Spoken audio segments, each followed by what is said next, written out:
I just wanna run and never feel a thing that you made me feel. I wish that I had never found you. Better by myself is what I learned from you. I don't wanna do love again.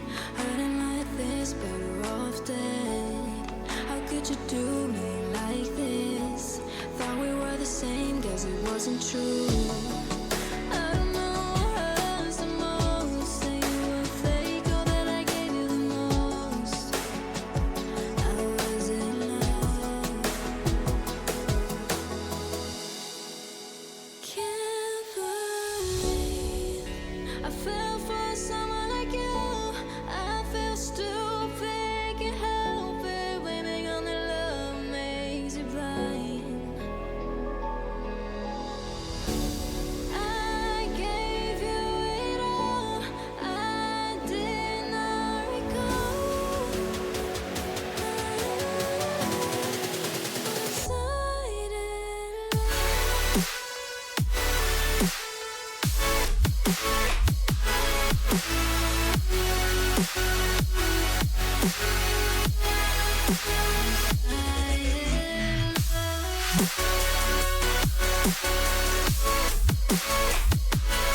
Hey everybody, welcome to Dice Saloon Stress, joined by Jacob. I'm going to go by James probably in the end. I'm going to drop that name.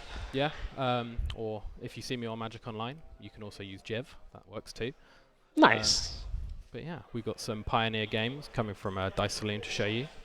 Yeah, I'm tweaking stuff as well, so if I'm distracted, that's why. We're making sure everything's good. But you're one of our Pioneer players. I know you went over to Athens. Did we talk about that?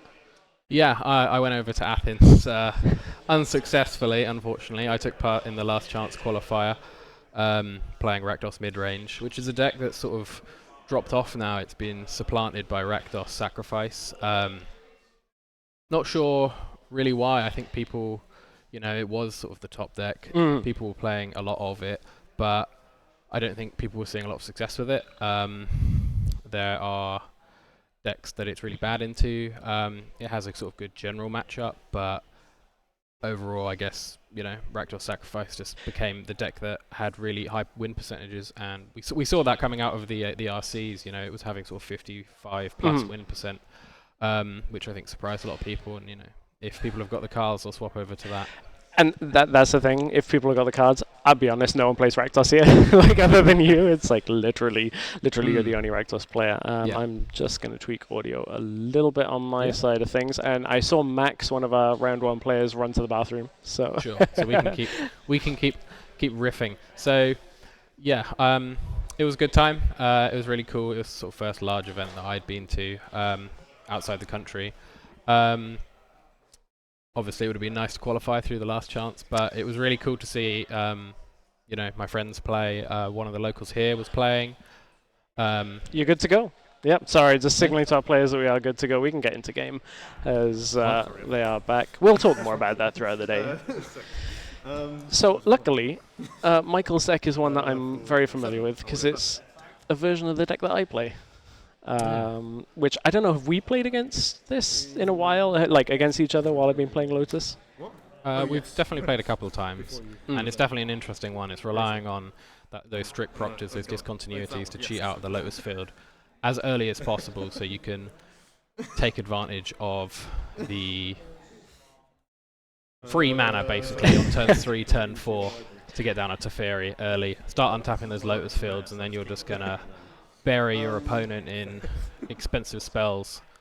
And on Max's side we've got what he has described as Yorion mess. So he has green and white cards, and I assume they've got good ETBs, so he can flicker them with Yorion. He's going to play Brushlands first up and pass. Which is horrendous as a strategy early game against this deck for Lotus. Lotus is just like, oh, I stop you doing ETB effects for like the first 5 turns. So very frequently you can just be like, oh, I'll foretell Doomscar, and you just can't play anything for a long time, because if you do, you don't get your ETB effects, and if you don't, you end up basically just wasting turns. That's one of the Aftermath cards, right? That's the Living Cure. Yeah, there we go. So Malira.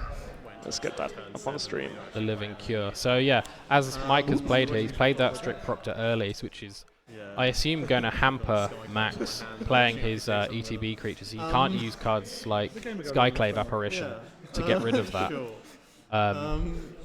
So it might be troublesome. Yeah, definitely. The number of times I played like this deck and your opponent wants to just get those ETB combo triggers where you're just like, oh, I would get a bunch of stuff in turn 3, turn 4. At this point, it's kind of useless, but I know he just swung.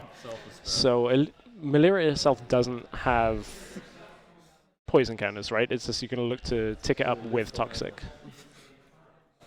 So Mike is going to take that, going down to 17. And Max will follow up with a Selfless Spirit. Mike, just passing through his turn, doesn't appear to have a Lotus field out at the moment. Yeah, which is one of the most annoying things you can have with this deck, is when you have to play your Proctor early and you can't play your Lotus after it, because you know that Proctor at some point you're either going to have to trade it or you're going to have to basically lose it to removal. Yeah, Max making a small error here, swinging into the Proctor, which does have flying, so he can trade effectively. Ooh, there. Main board March. This is something I talked to Michael about, where in the original version of this deck you don't run March of Otherworldly Light, but you can get really hampered by early removal when you don't want to use a Doomscar, because you don't want to wipe your own Proctor. You have to basically go, ooh, I need spot removal. Yeah. No, there's been some discussion over which bit of spot removal to bring in, so you've got stuff like Soul Partition, which is also good because that can hit stuff like Planeswalkers, I believe. I don't like being watched. It's feeling fun like people watching. But still quite yeah, this deck, the Blue-White Lotus deck, does sometimes struggle with removing smaller creatures when it doesn't want to deploy a board wipe.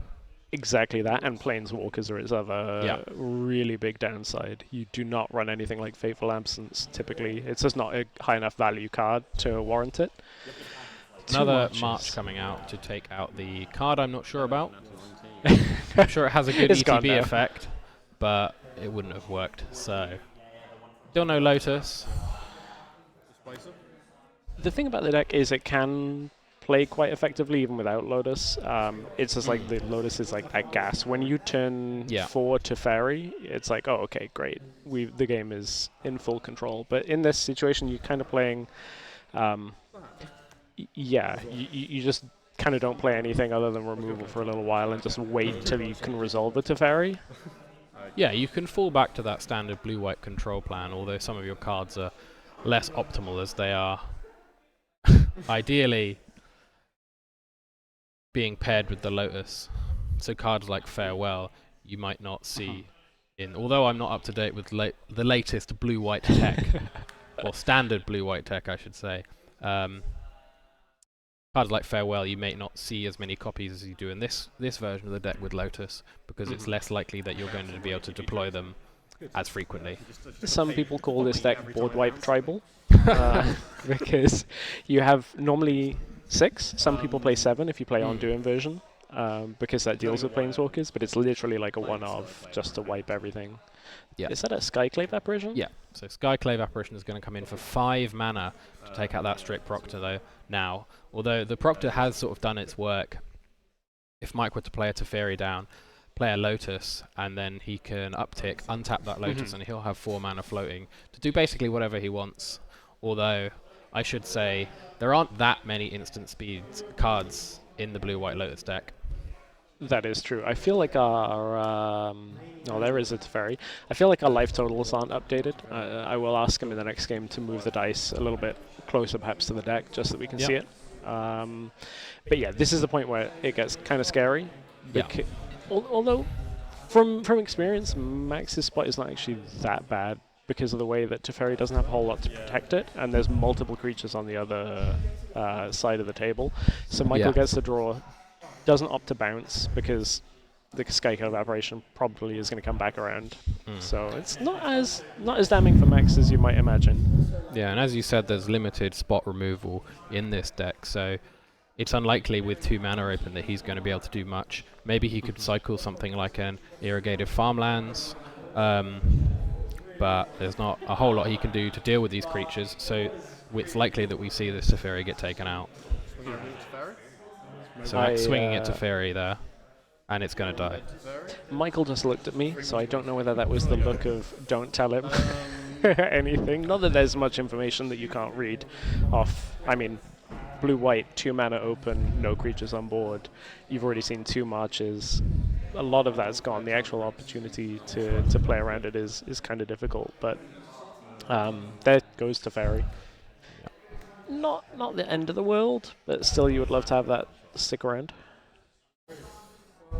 So Charming Prince coming in here, deciding what he's going to do with it. I think he just scryed 2, and he's going to buy Yorion. So he can go for quite a big flicker effect on the board next turn. Ooh, 6 mana. Yeah. There it is. Board Farewell's going to come down, take out the entire board. Graveyards? Yes. Graveyards? There's no reason not to. Creatures, graveyards, as you heard, no reason not to. The only reason in this deck not to is if you have a memory deluge sitting in there. Deluge, I should say. Yeah. And I think that's one of the sort of the Yeah, so it's a 2-2. Yeah, you get a 2-2. deciding if a 2-2 comes in Mike's control, which it should. Now they're hunting for tokens. I always, whenever I play against Skyclave Apparition, I'm like, I get my card back, right? It's like a They Oblivion always ring. act surprised because they're like, "Oh, I forgot the token." But it's like it's not an Oblivion ring. You don't get the Proctor back. You get the spirit from it, which I'm sure is a big downgrade for Michael. He'd love to have that Proctor back. Really large Kayla's Reconstruction coming down here that could really rebuild I don't know. I don't think board and reapply the pressure. 2 pretty good hits there. Archon of Emeria and Spirit of Resurgence. And a Llanowar. I'm actually not familiar enough with Kayla's Reconstruction. I didn't play a lot of Brothers War. So look at the top 7. Put up to X. Okay. Yeah, so you can pay X I don't even know what and can do, put that many onto the battlefield. So it's a bit like it's a higher ceiling Coco collected company, but with no instant speed. So it sort of supplements collected company decks.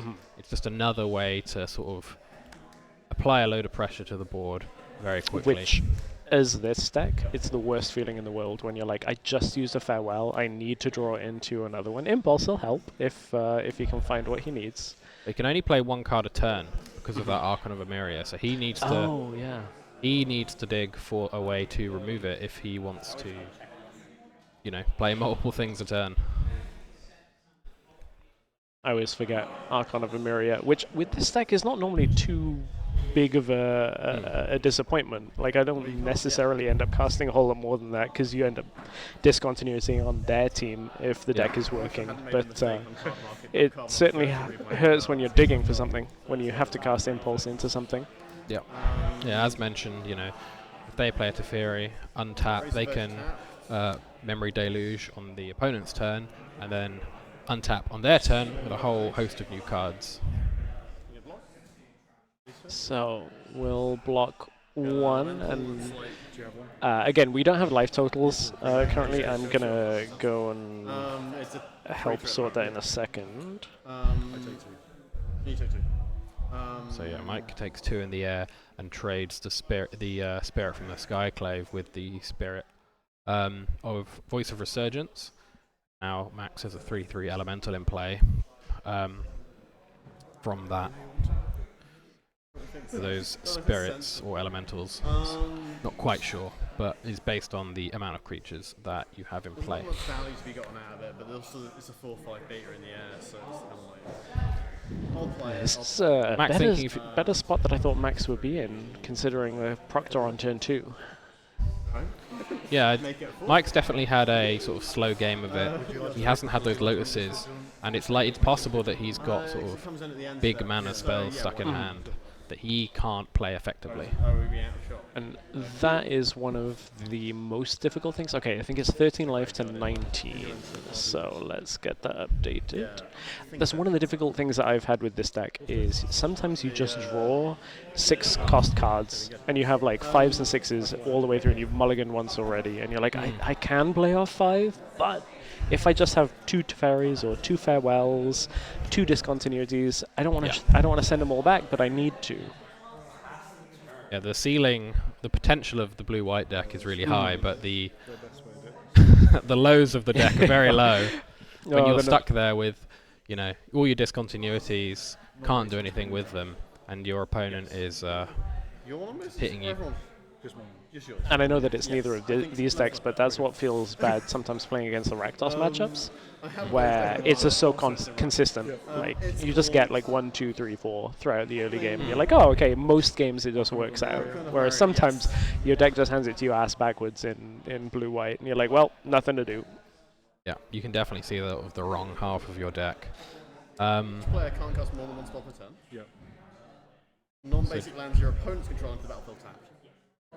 We have it on stream, Max, but we appreciate it. Yeah, we have the rules here, don't worry. We got it. Yeah, cool. So just discussing the exact wording on Archon of Emeria. Best way of doing this. One that can really sort of catch people out, especially because if they play into it, they play their first spell, and then they're like, oh wait, I can't play another spell. And they're sort of, you know, stuck there, not able to do anything. And it's one of those double-edged swords, right? It's like when you're the player with Archon, you want to keep the 2/3. You want to keep your opponent from doing anything, but if you are the one casting multiple spells, then it can kind of hold you back. There's a farewell. Yeah, another farewell coming down to wipe the entire board. Punishing the Yorion play the turn previous. Oh, you played cards? Oh, okay, I'll get rid of I was just gonna kill him. Just gonna wipe him. And because, of course, now the Archon's gone, Proctor can follow up. Not as bad in this situation, because you can always pay for the ETB effect if you need to.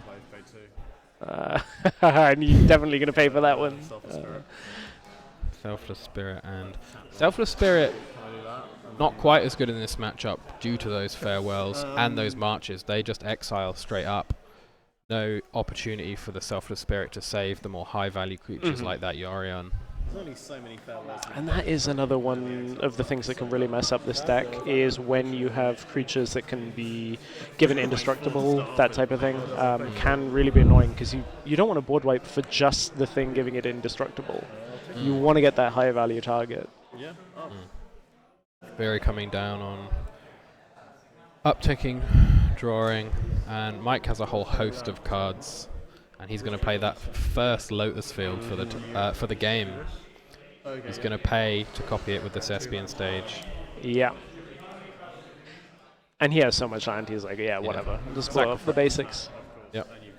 Now he's untapping with 6 mana going into Max's turn. And I've played enough against Max that he knows this, so I don't mind saying this. That 6 mana being untapped is super scary because discontinuity, like, at the beginning of the turn. Sometimes they'll hit at the beginning of the turn, but the even scarier sometimes is when you go to play that big spell, it gets exiled while it's on the stack after discontinuity. But Michael discontinuing early in the turn tells me he feels confident enough that he can kind of be in full control for the rest of the game. Yeah, and I think sort of this is the game might not end for 5 more turns, 10 more turns possibly, if there isn't a huge threat played by Mike. But it is sort of the beginning of the end when you're playing against this deck, because they have this memory deluge loop, they have this discontinuity loop. They can get you sort of stuck in, and you sit there basically passive for the rest of the match. You can't really do anything, and it means that Mike can just dig for threats, comfortable that he's going to have enough resources to deal with anything that Max is going to play. And Wandering Emperor coming down. This is a threat, and it's going to deploy creatures that are just going to take over the game. That's a little disrespect. He's going to give the +1/+1 cannon. Normally people will just be like, target 0. I don't think it's actually disrespectful, just as a heads up, but the fact that you're giving your opponent counters is like, oh, I'm in full control in this game. Max is just going to scoop that. He knows that it's beginning of the end. Yeah, that moment where you start giving your opponent's flyers +1/+1 counters, kind of the indicator of what's to come. That's the thing though about this deck is, as you said, like, it doesn't necessarily mean the game is going to end right now, but this game could go on another 5-10 minutes, but it's all control from blue-white, and if you're like, okay, I need to get 2 games out, like I need to win game 2 and win game 3 after sideboarding, sometimes it's better to just go, no, I'm not getting back in control. Let's just go to game 2. Yeah. Well, I've played against this deck on Rakdos Sacrifice, and it's definitely, I think it's a difficult matchup, but in game 1, I can start drawing all my claim, the firstborns. I can start drawing all my fatal pushes. I'm sat there, it's like, what do I do with this? Yes, nothing. And which it's like, I just need to get to game 2. I need to get to game 3, where I can bring in cards like Duress. I can bring in cards like Obnixilis, the adversary, and that's a really, really good card against this deck, because they do not have good ways to deal with planeswalkers, as you said earlier. So it is so punishing when you get like turn 2. Appreciate Max showing us his sideboard. But, we'll pick up on it throughout the game. Although he did call it Yorion mess, so maybe there's some funny stuff. But yeah, Obnix, like when you get hit by that early game, I'm just like, I'm going to concede this. I'm out. The same by, as I said about mulliganing with this deck. If you go to 6 or 5 and then it's turn 1 Thoughtseize, turn 2 Duress or whatever, you're like, well, I guess I just have no cards to play with now. I either have a hand of land or you've binned everything. Yeah. It's not a bad place to be. The interesting thing is sometimes it's like, do I leave removal in to take out those strict proctors if they play it on 2? Yeah, which is a very valid question, and normally yes. It's like, normally if it's unprotected and you can kill it, you just want to get rid of it. Because turn 2, there's no Lotus follow-up. If it's turn 3, you don't have an opportunity to kill it once it's resolved before the Lotus hits, so you kind of just have to catch it in that moment. Yeah. Well, that's the thing. I think playing against blue-white players, they usually, or sometimes, in this game you saw Mike deploy it on 2 because it's a good blocker, and he didn't have a Lotus, so he wasn't as...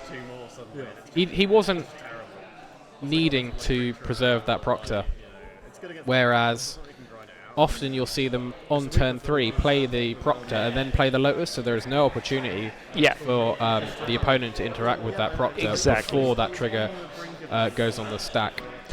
So many people try and kill it while it's on the stack, like that trigger is on the stack, and I'm like, no, it's fine. The proctor's done its work. Like, it'll still go through. It's the same. So many people, like, you'll play a Wandering Emperor, tick down -2. People go, oh, I'll kill the Planeswalker, I'll kill it. And you're like, no. It's done its work. Damage is done. So, when playing Sacrifice, I think, has the best answer to the Wandering Emperor, because I would get into the situation where I'll be swinging and I'll have a Mayhem Devil out, and they'll go to exile something. It's like, all right, I sack the thing and I ping the Emperor for 1, and they're like, It's all gone. And it's like, yeah. Yes. That's the other annoying one. Mostly this in Standard, when people have Sheoldred and they attack with it, and then you got to exile it, they kill it and recur it, so that it's not in exile, it's actually just in their graveyard and they can pull it back. That's really annoying. But you know what? You get value from it because you get to keep whatever you're keeping on It's a big board. tempo swing. I think whenever I'm sitting at opposite player with white mana open, I'm like, you've got that Emperor. On turn 4, it's like, I play my land, I pass. It's like, well, could be anything, including a Wandering Emperor. Almost always a Wandering Emperor. The mystery box can contain anything. With this deck, I know a lot of the people that were on the Discord that of Patrick, the guy that made the Lotus blue-white combo, were talking about where's Wandering Emperor useful. They were like, okay, do we do 2? Do we do 1? 1 was useless. It was like, you're never going to draw it. Some people ended up playing 4. I actually don't know what Michael is playing today because he's changed the deck every single week. He was saying to me it's a different flavor of it, which is interesting. There's always a new flex card. There's always a new color to slot into the deck to try and see if it's the one that pushes it, into the next tier. Yes, I'm trying to think of one of the ones that, like, I've seen people running Chandra in it. Chandra. It's actually super good for the mirror matchup. I can't remember which one it is. It might be Heroes Defiance. The one that the +1 is gives you an emblem, deals 1 damage every turn. Yeah. Awakened Inferno. Awakened Inferno. Because it's can't be countered, so you have to discontinuity it. And the +2 every turn is a killer. Like, it puts you on a clock immediately. Yeah, it's a definitive game ender, and I can't see how in the mirror you would remove that very effectively. You can't. Yeah, so it's gonna end the game, and I think in that matchup, I imagine going to time is a big consideration, especially in paper where you've got good answers for everything, but you don't have a good way to end the game. Michael and my game ones normally last 30 to 40 minutes when we play against each other, because we don't have any of the normal tools that you'd use against blue-white. No counter spells. Yeah. Thought Distortion's only after the board. Mystical Dispute's only after the board. Dovin's Veto's only after the board. So you're like, well, we're just here until one of us can hit each other for a while. It's a bit like you're playing sort of Battlecruiser Commander at that point. Where it's just like, I play my big spell. It's like, I'm going to follow up with my big spell. And it's just like, I've got all the Planeswalkers, you've got all the Planeswalkers. Do you have Shark Typhoons? What's the consensus on Shark Typhoon at the moment? Yes. Normally 3, some people play 4. Okay. A lot of the time they're my first cards that I'll sideboard out. Okay. Mainly because Censor has become played a little bit more, and you don't care so much about cycling the Shark because you get enough advantage later in the game to just hard cast it, and then you're just casting things for 4 or 5 all the time.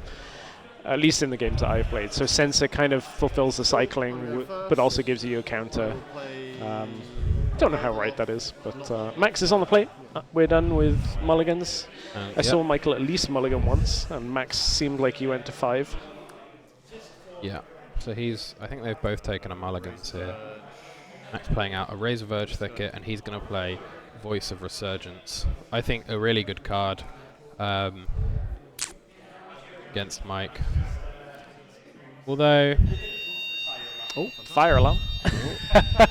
You know what? I'm going to do you a favor and mute the background noise off that one, so people don't maybe have to deal with that so much. Yeah, it's our 30-minute fire alarm. We do seem to get them very frequently. Yeah, for those of you that are in Brighton, of course, Saloon have a pizza oven. That is what you can hear the alarm coming from. Apologies if that is really loud through the microphones. And it's ended. It's gone. Yeah, it's always a false alarm. No, it's back. It's back. Oh, no, it's false alarm. Brighton's had its fill of buildings burning down recently. Oh, that is Anointer. What's that called? Anointer. I've played against that. Yeah, card. so comes into the battlefield. He gets to look at his opponent's hand and name one of them. And card will cost 2 more. I believe it's Anointed Peacekeeper. Anointed Peacekeeper, thank you. I am just an encyclopedia of niche and... Apparently I can't spell anointed, putting it in the ends at that point. But yeah, I mean, this is the downside of the Lotus combo, well, not combo, but the Lotus deck if you don't get that Proctor against these ETB effects, because now it's going to cascade. Point of order, I think. I don't believe it's an ETB effect, because it says as it enters the battlefield, look at the opponent's hand and then choose any card name. It is similar to cards like Pithing Needle. So as that enters the battlefield, you choose a card. Yeah. So often people will try and react to it entering the battlefield to perhaps, I don't know, cracks. Engineered explosives in Modern is a good example. They want to respond with the EE to destroy whatever's on the board in response to the needle, but they can't because as it enters, you name it and then it's done. So there is no opportunity. Are totally correct. That is a swing. I have a feeling that's down to 13 for Michael. Let's get that updated. So, not the best position to be in at this point. This is kind of getting outpaced in this early game. This is where the post sideboard, you get to bring in these cards like Anointed Peacekeeper, which I don't know whether Max would typically run this in the main deck, but it's very effective here. Is that a foretold card? Yes, it is. It is. It's a Doomscar, and that's going to wipe the board. My favorite thing, there was, in the beginning of this deck, when people were playing it, you used to run Behold the Multiverse as a one-of in the deck, and there was like this psychological aspect. Which foretold card is it? Can you foretell the Behold and bluff that it's a Doomscar? Then everyone realized that no one really cares. And Behold is just not as good a card as a lot of other ones, so a lot of people stopped doing that, and it's just Doomscar. Yeah, there was also, so when I've played against this deck and they foretell, I'm like, oh, is it, saw that coming. Like, oh, am I going to get countered here? Are they just going to draw cards? Yeah. Am I going to get board wiped? You know, there is a psychological aspect to it. I think you're right, and it's like, I'm playing, I mean, there's obviously an educated guess of what it's most likely to be, and what it's most likely to be would be Doomscar, but, you know, if someone's got a non-standard list, it can be scary. So playing out the Extraction Specialist here to bring back that voice of Resurgence, pumping up the Elemental to 3, so Mike's in, you know, he's not in a great spot life-wise. He's going to have to play another sweeper if he's got it to take out this board, and it looks like, you know, he's sort of stuck on lands. Yeah, this is an awkward spot to be in. Like, 4 is your, well, I can, if I have a Wandering Emperor, I can use that to remove one thing, get 2 life back. Okay, maybe that's enough to get me back into the game. Yeah. But without that 5th, you can't get Teferi going, you can't reliably play multiple things, because one of the things once you pass 5 lands is if you have it in available, you can Doomscour and then Strict Proctor, and it's like, okay, we're going full lockdown. So the budget march. So only the Extraction Specialist can attack here, so it's not actually as bad as it may look because of that clause of the creature that it brings back. So yeah, marching away the Elemental, pretty good, because, you know, Max can just play out more creatures and just swing. You know, potentially play out 2 more creatures and then take Mike down to sort of 2 life, and then anything he plays has to be dealt with immediately. Yeah, like Max has been able to refill the board quickly enough to make this problematic for Michael, that he's having to use these early spells like March on things like tokens, which is fine. It's not that big of a deal, but a lot of what this deck wants to do is just hold on.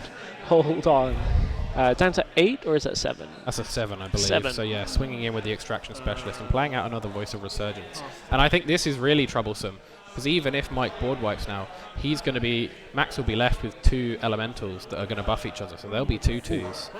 And then he plays another creature, they go up to 3 3s. Plays another creature, if he has it, they go up to 4 4s, and he'll be dead. So, you know, he has to wipe the board, but he's just going to bring back more creatures. That really is one of the moments that you don't like to see Yeah. But So when you're if playing against this deck. so if he board wipes and Max has another extraction specialist, that's 2 more creatures and that's game over. Mike choosing to just pass the turn. Passes the turn, 4 mana available. So if he's got something like a deluge, maybe he can look for that land. It looks like he's got something in response to this elite spellbinder. Yeah, it's the Wandering Emperor, which is really good in this spot because it really Activate whenever you want. That's quite annoying. So I get to means that Max will be punished regardless of how he attacks. And it can start deploying blockers as well. Yeah, and this is the moment of, because he's done it in response to Elite Spellbinder cast trigger, Yeah, I've got to take the farewell. it's not in his hand when Spellbinder looks at it, so he can't have that dropped out, cost 2 more. And you can still, because it's the same turn, you can still react with a -2 if you need to on whatever he attacks.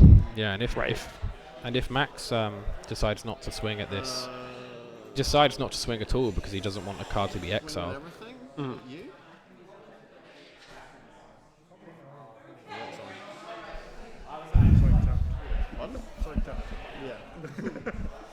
So I don't know if that this can attack because of the extraction specialist. But I'm not sure. I'm not quite sure. So Max looks like he's swinging directly at Mike, taking him down to 4 life. And this is a...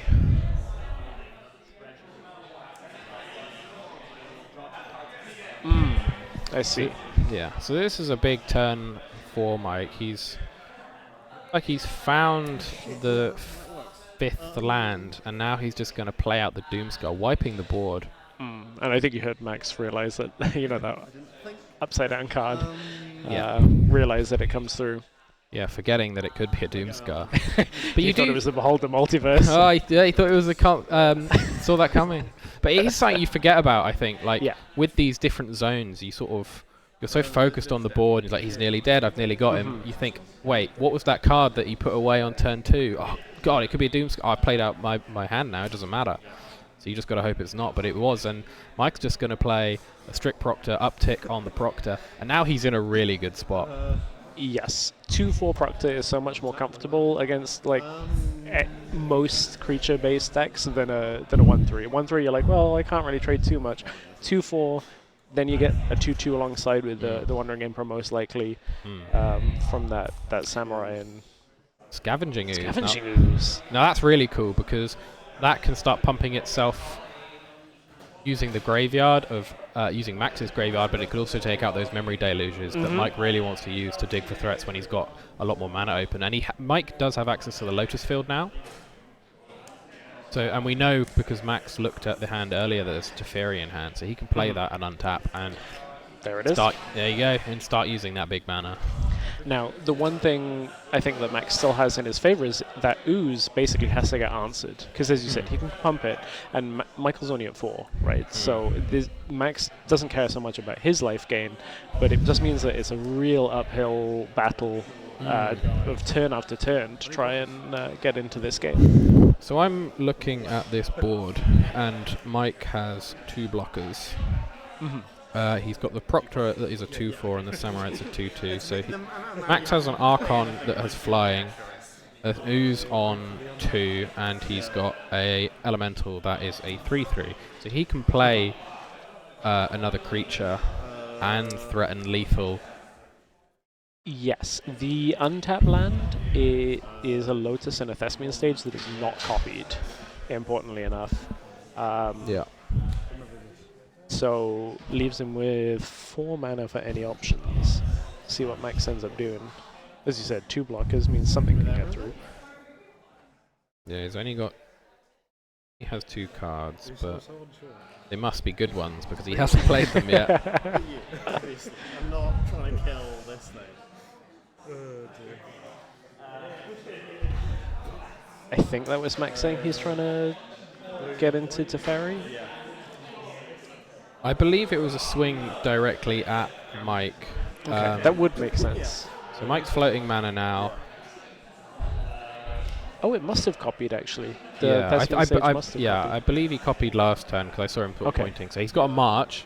That's a really good start. Take out that elemental for only 1 mana, and now Mike only has to deal with. Yeah, so he's going to block the Scavenging Ooze with the Samurai. Yeah. This is going to pump it in My own response. creatures. I'll eat. Yeah, paying 1. True, you to- only get the counter if it's a creature card, so he has to Yeah. eat his own creatures for Yeah. to keep the Scavenging Ooze alive. Yeah. That was mostly me thinking out loud for a moment. I was like, yeah, just start removing random stuff from Michael's graveyard. Yeah. No. Yeah, I really like the inclusion of it, sort of like either not taking it out or bringing it in, but I believe it was just leaving it in because it's, you know, it deals with those deluges and it is just like a big threat.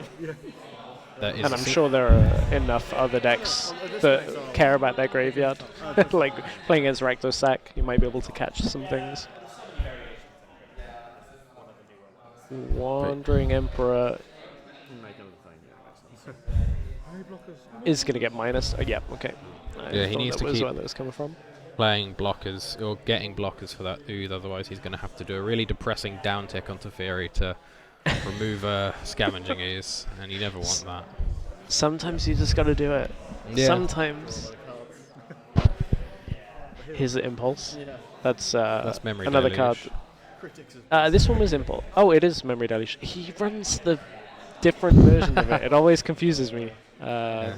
It's a very cool one of the game day promos from more recent times. Because this is my budget one. This is the ones that I have. I don't Yeah. have the fancy ones. I remember when I started playing Magic Online and I had a Memory Deluge sitting in my inventory and I was like, that's 10 tickets? Oh, I'll sell that, I can do a draft. But Max is going to eat another creature in the graveyard. Keep pumping up that ooze. No. I just don't want to use it wrong. I forget. Sorry. Which, I mean, is still a problem, but you're right. There's always that fallback of -3 to Fairy from this situation. Yeah, perhaps an oversight here. Max not choosing not to deluge whilst Mike is tapped out. So he does.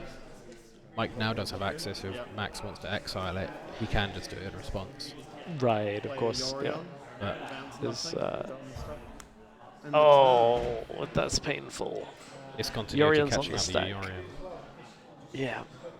And of that course, really Yorion hurts. being a companion, it's a one-off. So, yeah, both Yeah. discontinuity and Yorion go to exile. Yeah. Weird rules there, but that's how it works. Yeah, it's what the card does say. Dream Trawler coming down on Mike's side, and that's really punishing. Oh, it is not. Max is scooping there to the Dream Trawler coming into play, knowing that he has no chance to remove that. Yeah, the Dream Trawler is pretty much game over at that point because you just discard it, get hexproof, and you're like, well, you can't kill this. You need spot removal twice, basically, Yeah. in order to Okay. react. Yeah, against creature decks, it's really punishing. You know, you have to basically have them dead already, where you can maybe sort of threaten a removal spell on it. They have to hexproof tap it, and then you can get that lethal damage in. But if, you know, you've got other stuff on the board, or if you're not nearly dead, it's just game over. Like, you know. Yeah. Again, as I said, Rakdos Sacrifice, they play Dream Trawler, I concede, because I just don't have anything in my deck that can get through it, unless I want to bring in something like Furnace Reigns, which is not great, because I don't want to be playing 3 mana, steal a creature for 1 creature they have, or 2 creatures they have in their deck. But, you know, it is just really punishing, and you maybe, you know, and in Max's deck, maybe he has some exile effects. Obviously Skyclave can't hit it, but there might be some other exile effects that can get through it. But we didn't see any, and obviously he didn't have any in hand, so he's just going to scoop the game. The other way that sometimes you can sneak through that's really annoying is if the... At this point, the game's probably gone wrong if you don't have a reaction to, like, Liliana. Anything that's, like, target player sacrifices a Yeah. creature. If you don't have a discontinuity or the mana to do it, that's, like, the only other way you can get the Dream Trawler. Everything else is like, oh, no, I just discard a card. Fine. I don't really care about that. Dream Trawler is the most important card from there. Yeah. But we're going to go to break. I don't know who's going to be our second game. It's probably going to be at least 10 minutes since there's still 9 minutes left on the round. We'll be back in a little bit. Thanks everybody for hanging out and chat. Thank you.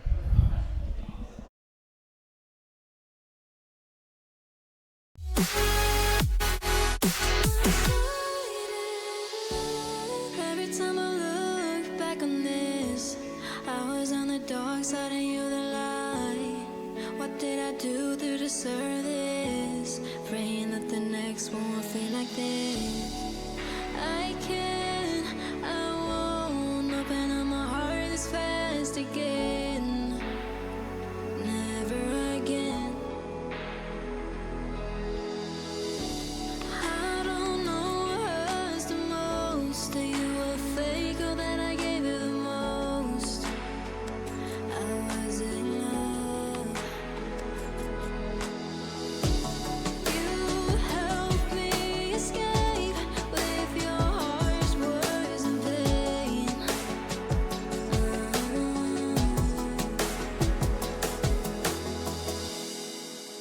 Can't believe I fell for someone like you. I feel stupid, can't help it. Blaming on the love makes it blind. I gave you it all. I did not recall.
We were following and running on the wall, running on the wall.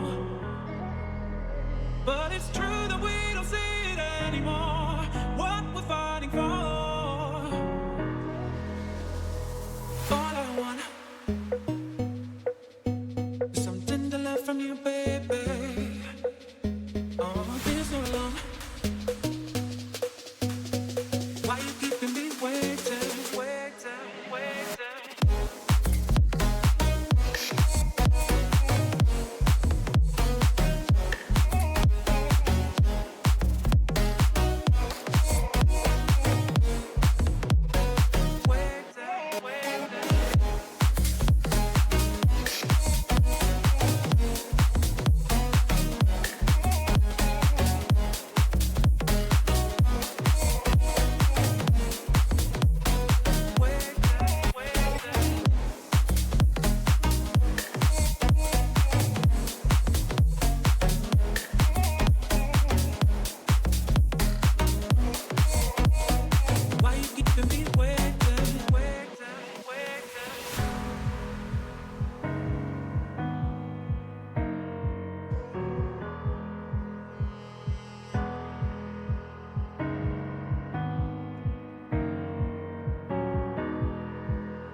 We were following and running on the wall, running on the wall.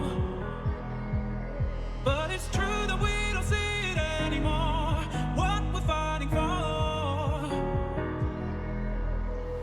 All I want is something to love from you, baby. Oh, been so long. Why you keeping me waiting, waiting, waiting, waiting, waiting, waiting, waiting, waiting, waiting, waiting? Why you keeping me waiting, waiting, waiting, waiting, waiting, waiting,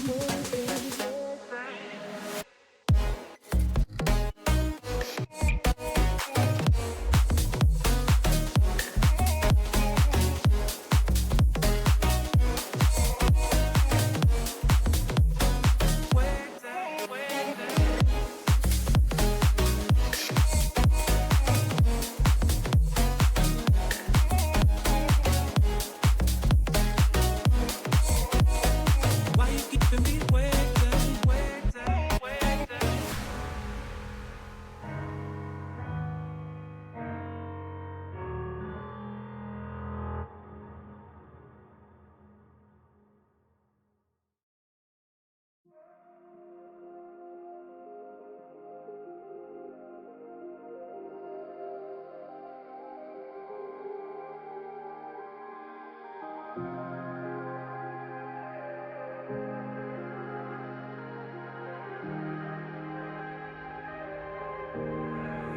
not strong, but I keep smashing on my bones. Waking up in deepest sand, I just miss the way you breathe. It reminds me of my old dream. All I've got is your cold, cold blood. All the time we spent, I still need you there. Heaven seems just a door to me. When I cry alone, can I fight this storm? Falling asleep is so easy to see, 'cause I know what we are. We are beautiful, beautiful, heavenly feel when you lie next to me, 'cause I know what we are. We are beautiful, beautiful dreams. 'Cause I know what we are.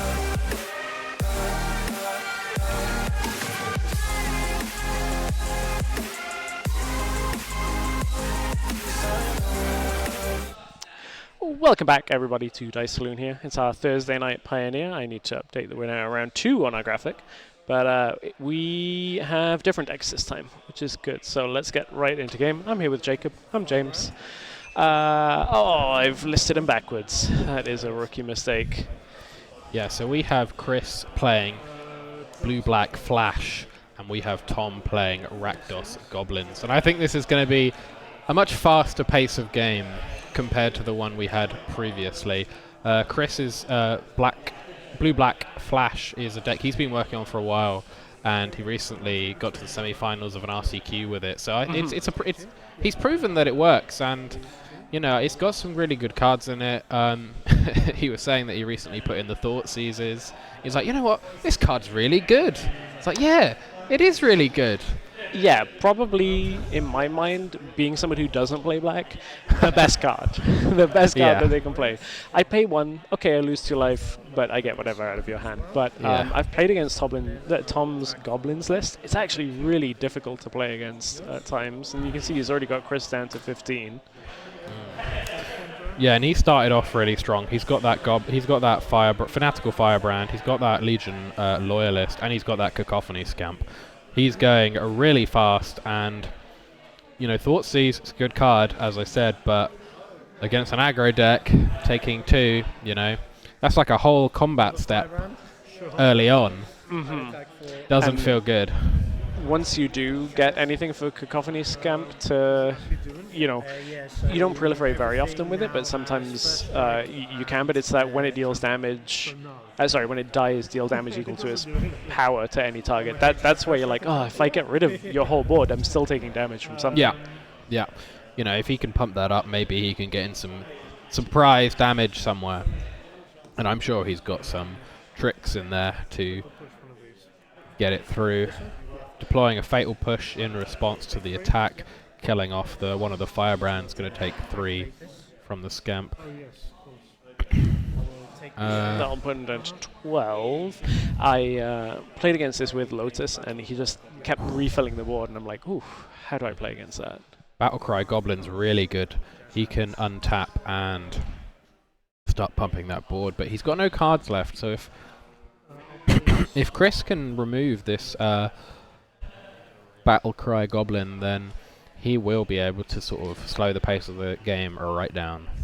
Yes, that's very true. That is like the way that you can deal with this. I'm trying to remember exactly the card he hit me with, but there's one that is like it lets him look at the top 4 or something, and you can play 2 goblins out of it. It's not just like a reckless impulse. It's like specific to playing creatures out of it. But Battlecry Goblin alone with Pack Tactics is quite annoying to deal with. But having said that, even if he is able to remove the Battlecry Goblin, he would still die, because Tom would be able to activate the Battlecry Goblin twice. The Goblins would be 3 attack, and then he would sacrifice the Cacophony Scamp, dealing the final 3 damage.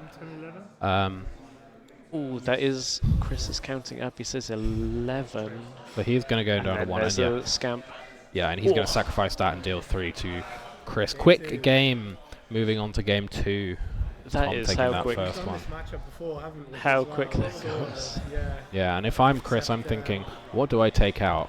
I'm probably taking out those Straight cards up like for a red Thoughtseizes. one. Like, You didn't see any black cards. no, they feel Yeah. they're obviously good, but in this matchup, you're probably trading, for like a 1/1 out of their hand, or in this game he took out the Chain Whirler, which is obviously a good trade, but I'd rather be holding up a Fatal Push, and I'd rather bring in stuff like board wipes that he might have in the sideboard for this matchup. I know he plays copies of, and he can't hear us, so it's okay for me to say this. So he plays copies of Witch's Vengeance, Okay. which is really good in this matchup. So, or he was playing copies of Witch's Vengeance, I should say. So yeah, Witch's Vengeance is a I'm card. trying to get it. It's just whether it's believe got an there's an apostrophe or not. There we go. Yeah, okay, there we go. We'll get So it. yeah, creatures yeah, sure.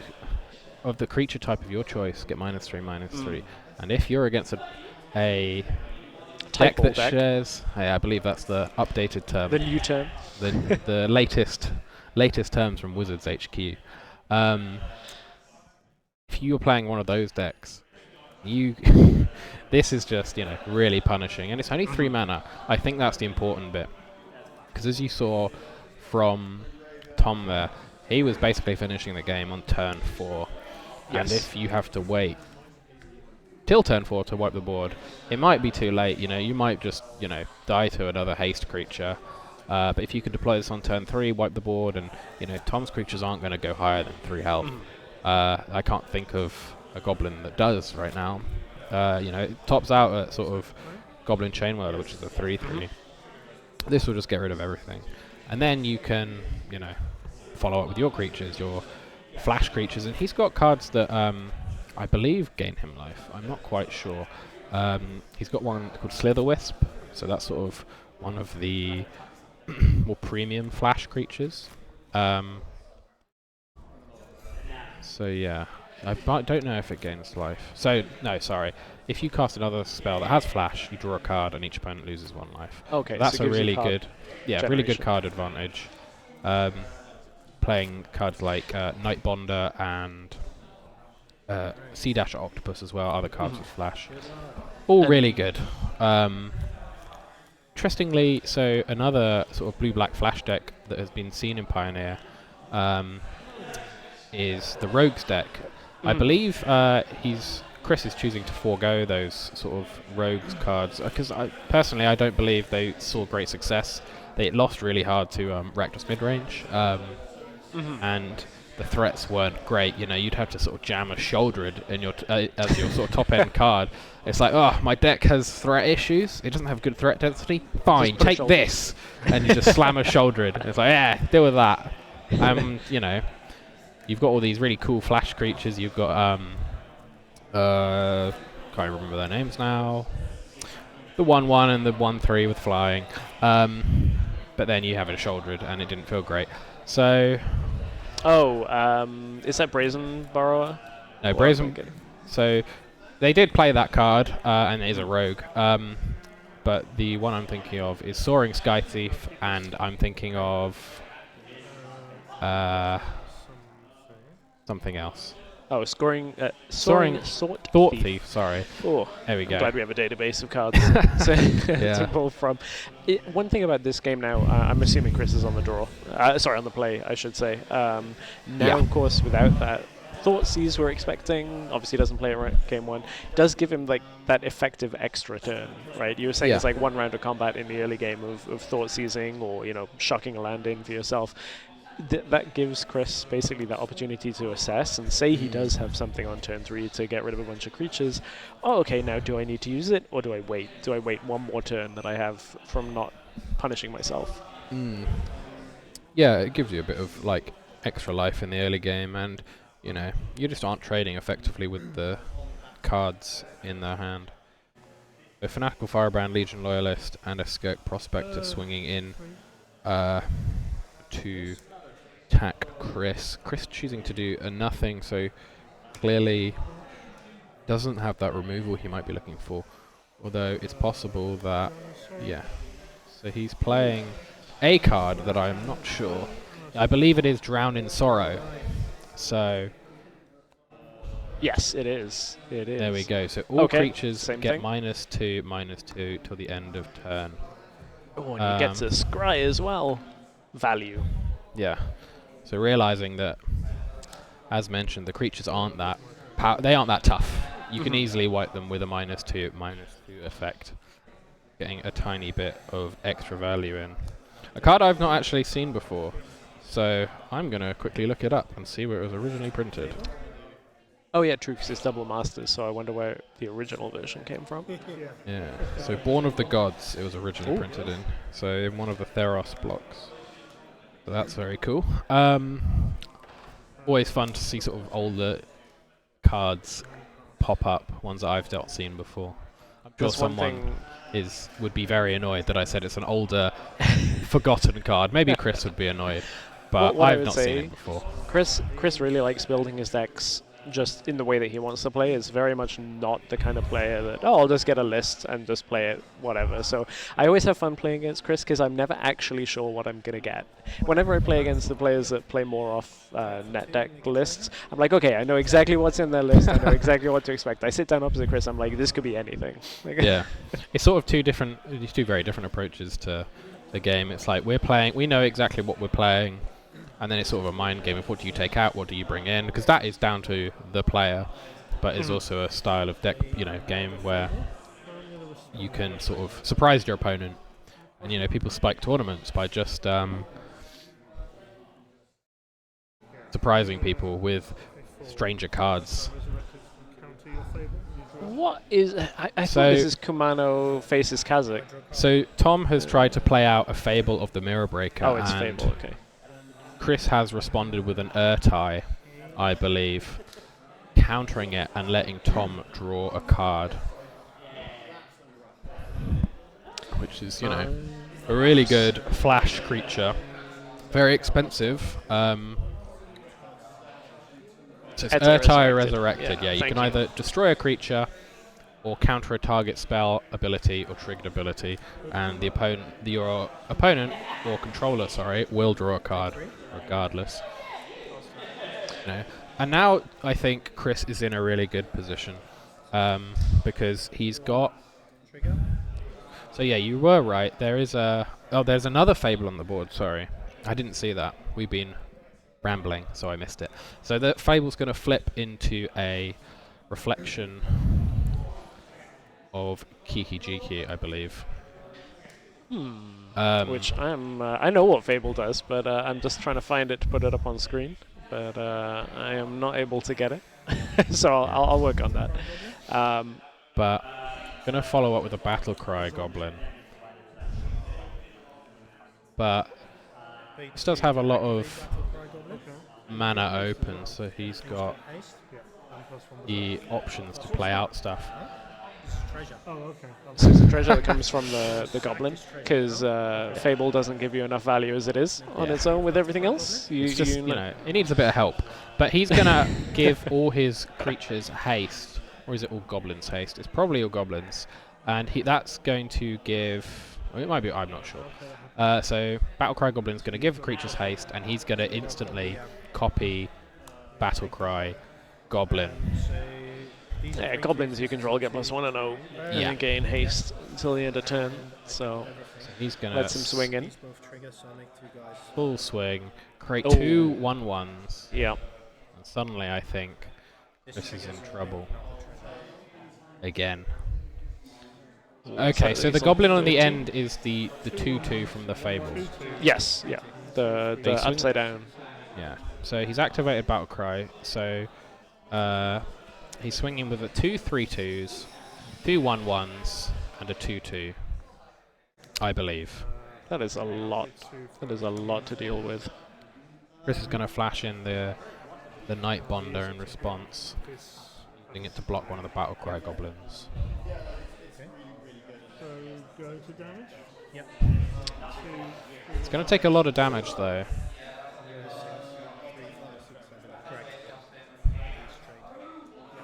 So going down to 6. He's in, I think, he's in a lot of trouble. If he needs to find one of his one of his other sweepers. It does look like he's got a copy of Make Disappear in hand, and I'm wondering what he's been waiting for, because I believe there have been opportunities to counter things, and I don't believe you're going to get much value of it later on. So I do wonder what it is. You know, he's left mana open. He's not spent mana, so maybe he's holding on to it for another reason. But I'm not sure if that is the card. I believe it is. It was, you said Make Disappear, right? Yeah. Oh yeah, that's the counter where you can casualty. Yeah, if it were to be. Very cool artwork as well. I loved a lot of the new Capenna artwork. I like the theme. Theme let them really explore different art styles, and that was cool. I wish I'd had more of the gilded cards. I got like one common. I was like, okay. Sadly, nothing useful. Oh, Chain Whirler coming down.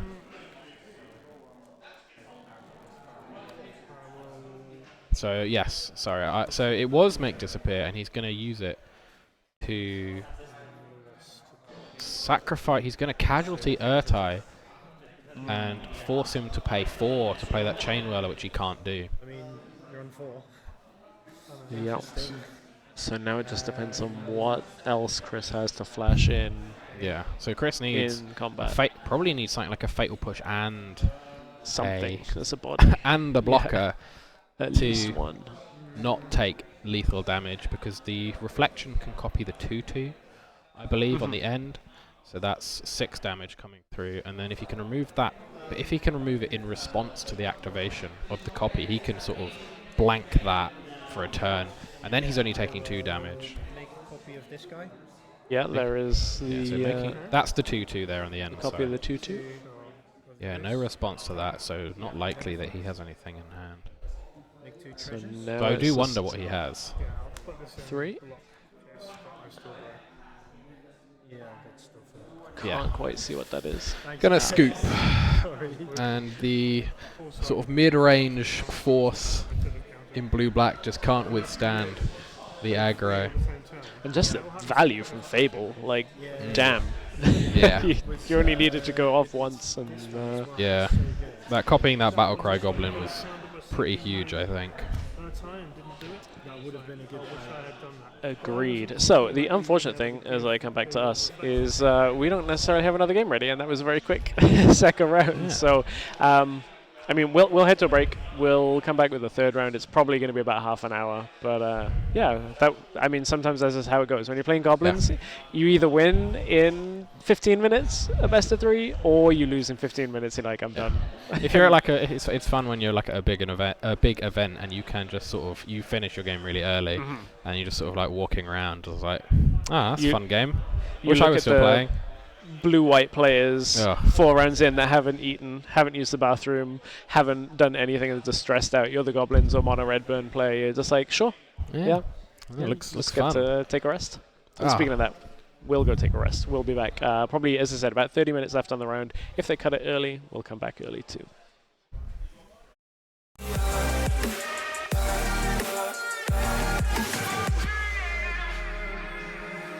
All this time, carry on, pretend. Are we running out of time? Didn't think you could be mine. Many things that make no sense. I just stepped into this world, and I thought I could rule all I've got is your cold, cold blood. All the time we spent, I still need you there. Heaven seems just an door to me when I cry alone, and I fight this storm. Falling asleep is so easy to see, 'cause I know we are beautiful, beautiful, heavenly feel when you lie next to me, 'cause I know we are beautiful, beautiful.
roses and diamonds don't cut it at all. Fake love and photos, but endless missed calls. Cause you're living it up, and I'm certain I don't cross your mind at all. Oh, yeah, you're living it up. Your attention is declining. I wish I could rewind it all.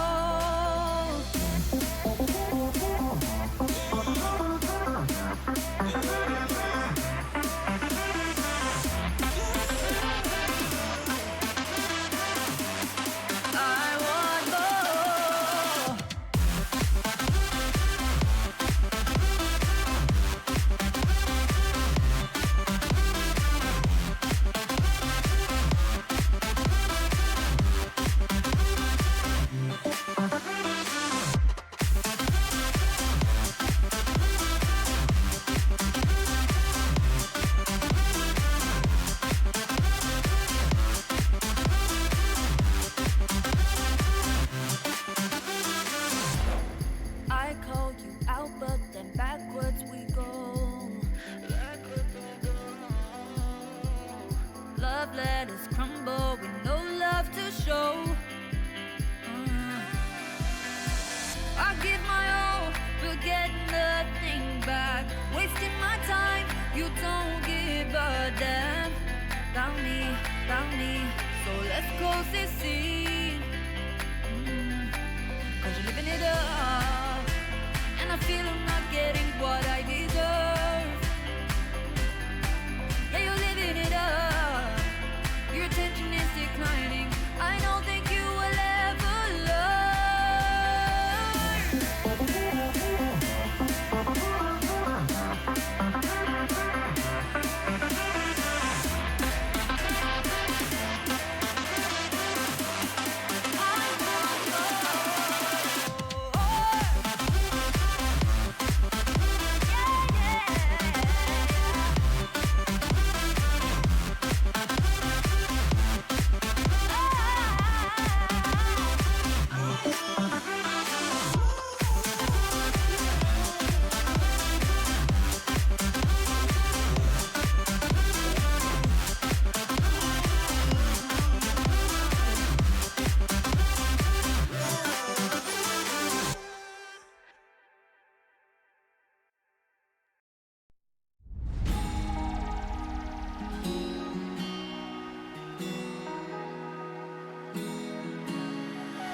谢谢我的模样，如今你放手在我好不漂亮，该怎么才能过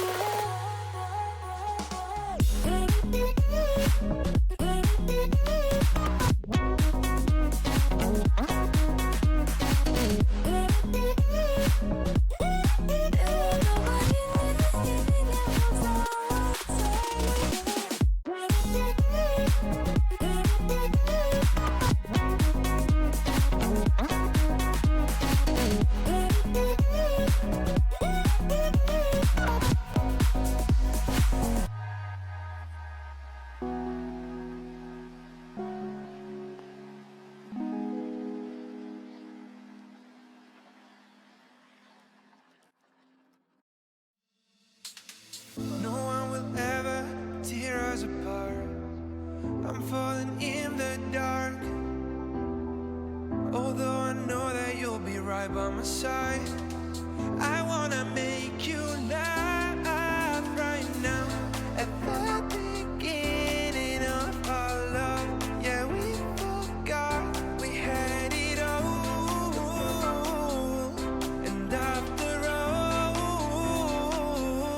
yeah, there's something missing in my chest, but you still stuck in my head.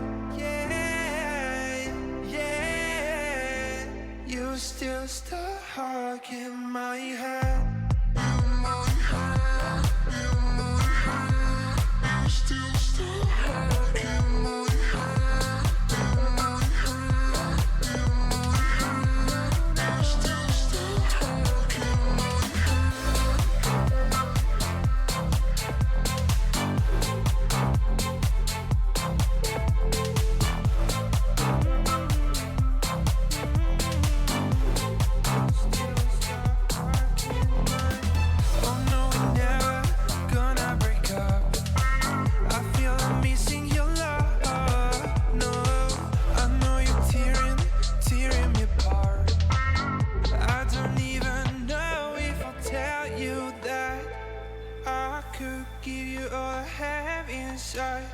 I could tell you 1,000,000,000 lies, but nothing's gonna change.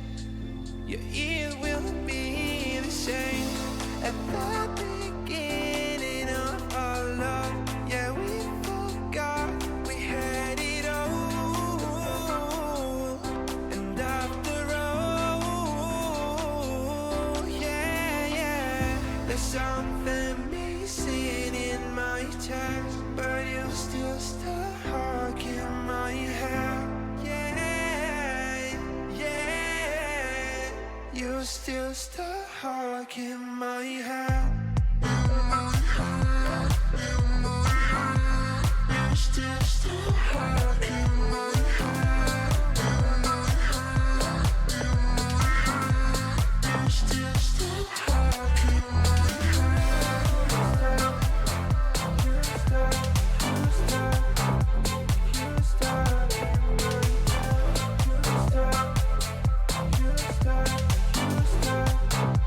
still stuck in my head.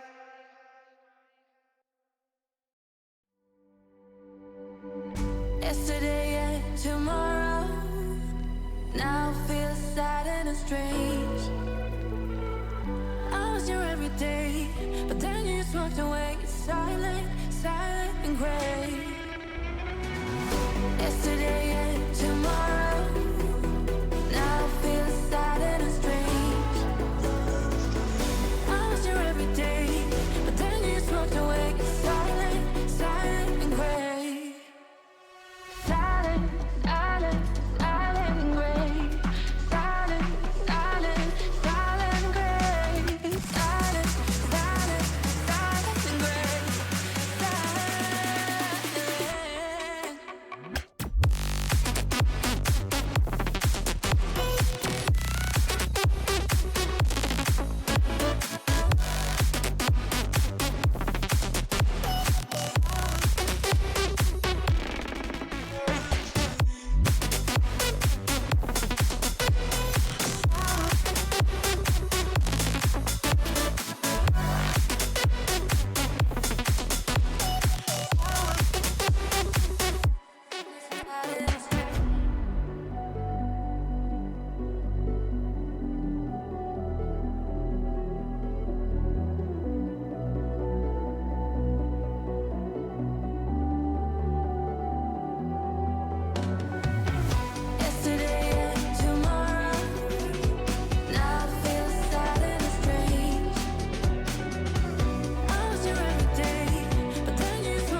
watched it burn to no return.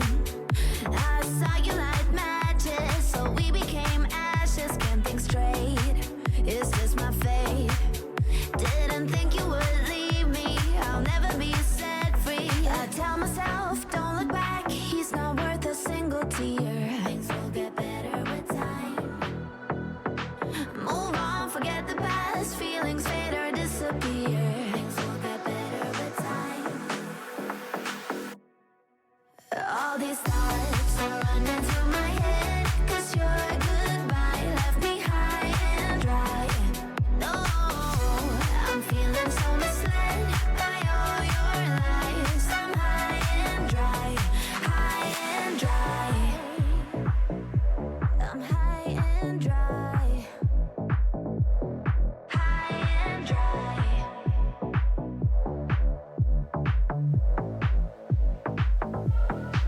We had it all, then hit the wall.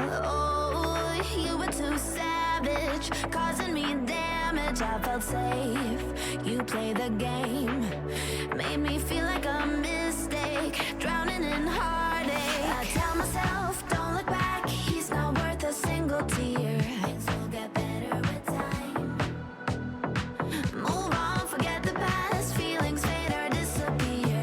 Things will get better with time. They will get better with time. All these thoughts are running through my head, 'cause your goodbye left me high and dry. No, I'm feeling so misled by all your lies. I'm high and dry, high and dry. So running through my head, 'cause your goodbye left me high and dry. No, I'm feeling so misled by all your lies. I'm high and dry, high and dry.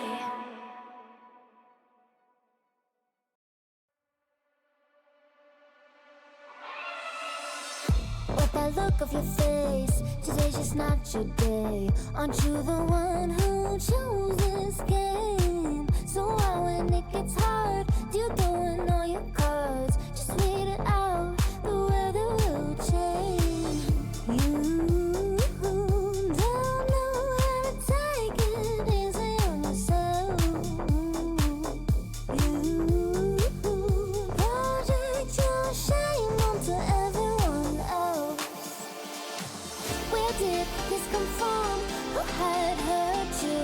Well, you know I can't do the healing for you. I think you need some time. There's someone on your mind, but then I see her step into the room. Oh my, you're just like your mama.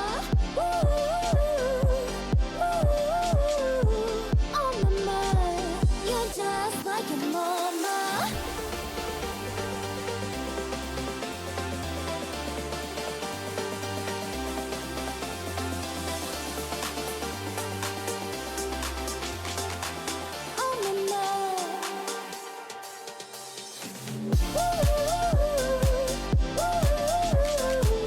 Oh my, you're just like your mama. Oh my, you're just like your mama.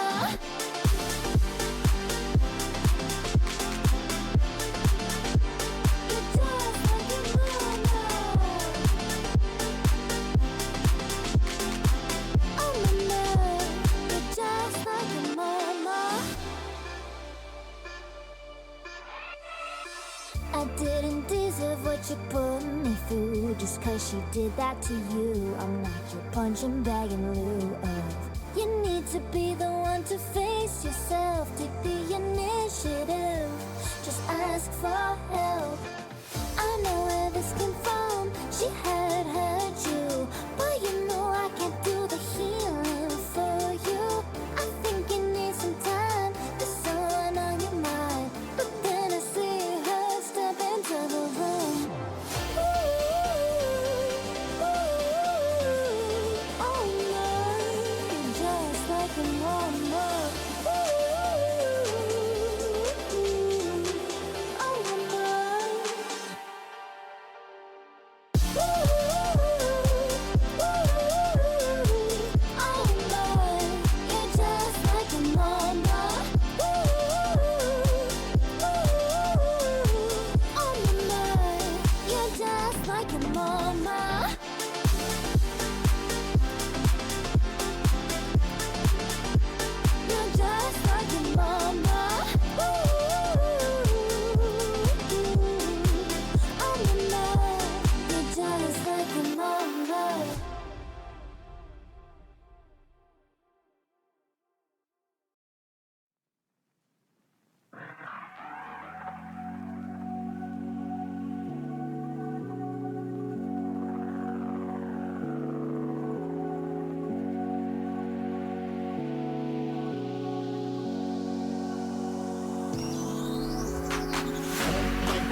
It's all good.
It's all good.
differently. I'm capable of anything,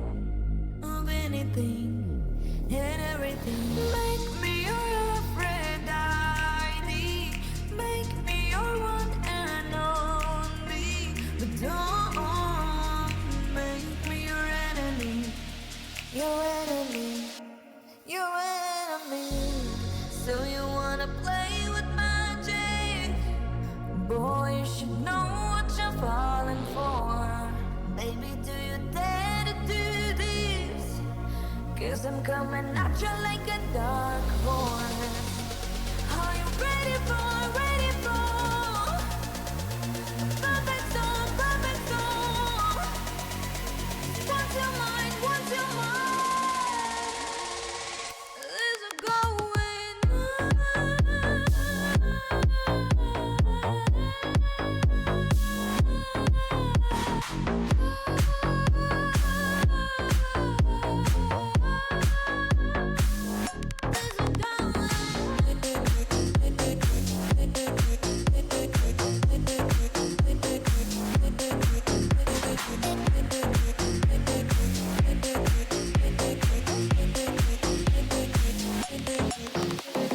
Mark my words, this love you make you levitate like a bird without a gate, down to earth. If you choose to walk away, don't walk away. It's in the palm of your hand now, baby. It's a yes or no, no, maybe. Just be sure before you give it all to me, all to me. Give it on to me. So you wanna play with magic? Boy, you should know what you're falling for. Baby, do you dare to do this? 'Cause I'm coming at you like a dark horse. Are you ready for perfect storm, perfect storm? What's your mind, what's your mind? There's a going.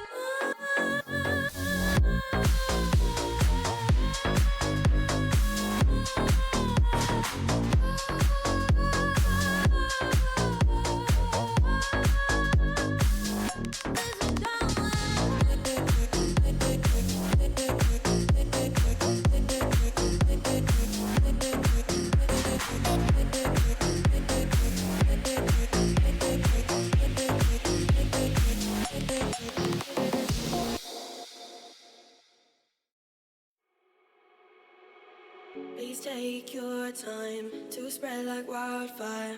All of your white lies sparking up the night skies. You say you love me, you're just a liar. There's a big difference between loving and desire. Say that you'll never let me go,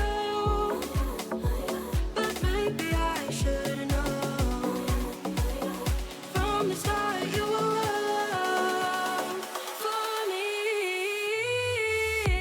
Is this love what I want? I keep falling back and forth. Is this love what I want? I keep falling back and forth.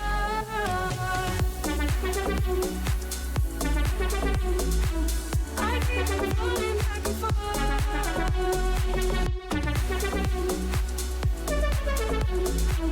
I keep falling back and forth. I keep falling.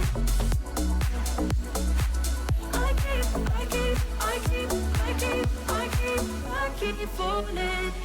I guess it's your turn to feel the last burn. I'm so done with you. I won't even turn around to see how you feel about me. I don't need your honesty. I don't need it, you and me.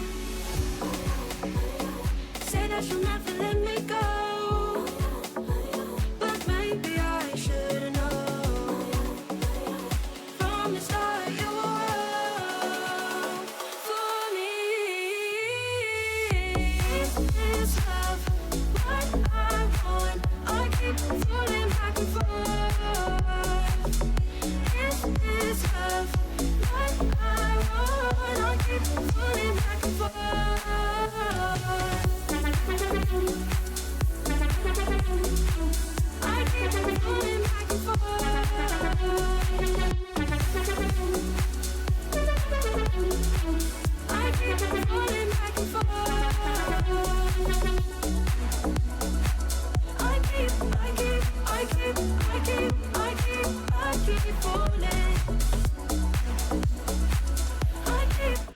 Welcome back. I know that was a little bit longer of a break, but that's what happens when you have Goblins hasting out, winning in 2 rounds. But yeah, welcome back to Saloon. James with Jacob, about to head into round 3.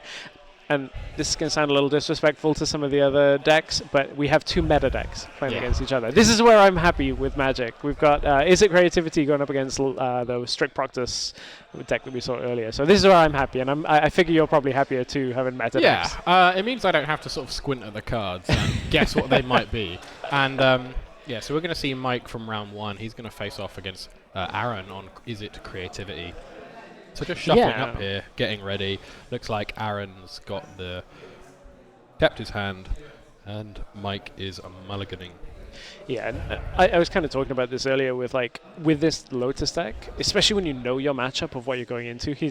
I'm assuming he knows that he's playing against Aaron's Creativity.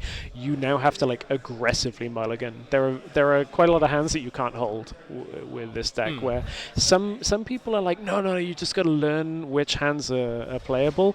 Well, there's a lot that aren't playable, so sometimes you just have to send them back. Yeah, so going to start off with Aspara's Headquarters. Yeah. And pass it over.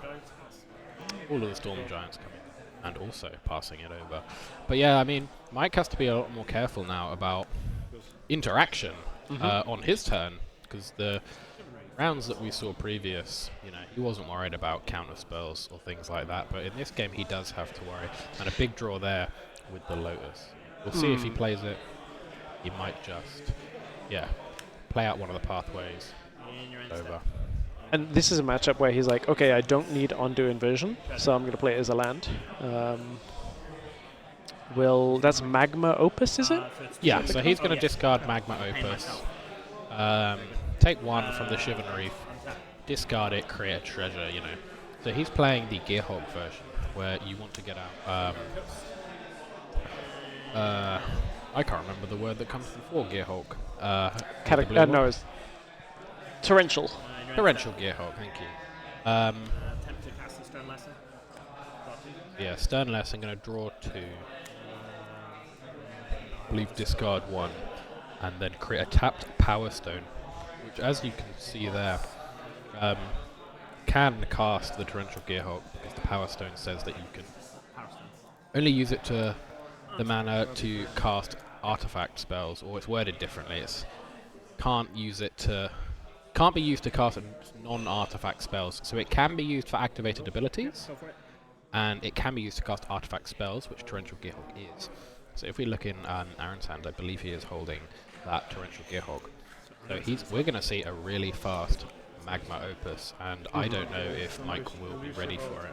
Having played this matchup, it is really difficult. This matchup, basically, in my experience, has come down to, do I delay them by killing their tokens quickly enough that I can discontinuity in hand with the mana to play it on the actual expressive iteration? Or Indomitable Creativity, sorry. Yeah, and how good do you find Farewell in this matchup? Because obviously it wipes the artifacts like the Power Stone and it clears the graveyard, but it's obviously a big spell that you're tapping out for. Yeah, this is the reason why I would say not as effective as you'd think, because you can't have casted Farewell before this point in this matchup from the situation. In my experience, this is game. From what I've played, there's basically a couple of ways out, depending on the version. I've actually not played against the Gearhulk version so much. Okay. The Worm version, you basically have to Wandering Emperor the Worm. I don't know so much about the Gearhulk. Apparently they're all hiding at the bottom. Aaron's having trouble finding this Gearhulk. So there we is go. It in there? Yeah. Who knows? Of course. Yeah, have a gander. Mike's going to take a look through that. Let's go to the bottom. He's like, all right, let's see what you're playing. Let's see what the rest of the deck looks like. So, as I said, this one looks a little different, because where do you go with the Gearhulk now? What do you target? Is it Magma Opus? Yeah, so he'll get back Magma Opus. He's got other cards, possibly. You might see... Mike looking through it. He might have Sublime Epiphany, but it's very likely that it's just Magma Opus. So he's going to deal 4 damage, draw 2 cards, tap 2 permanents, and create a 4/4. Although there's no permanents to tap, really. Mike's already tapped out. But I do wonder if this creativity version. Sorry, is plays more control.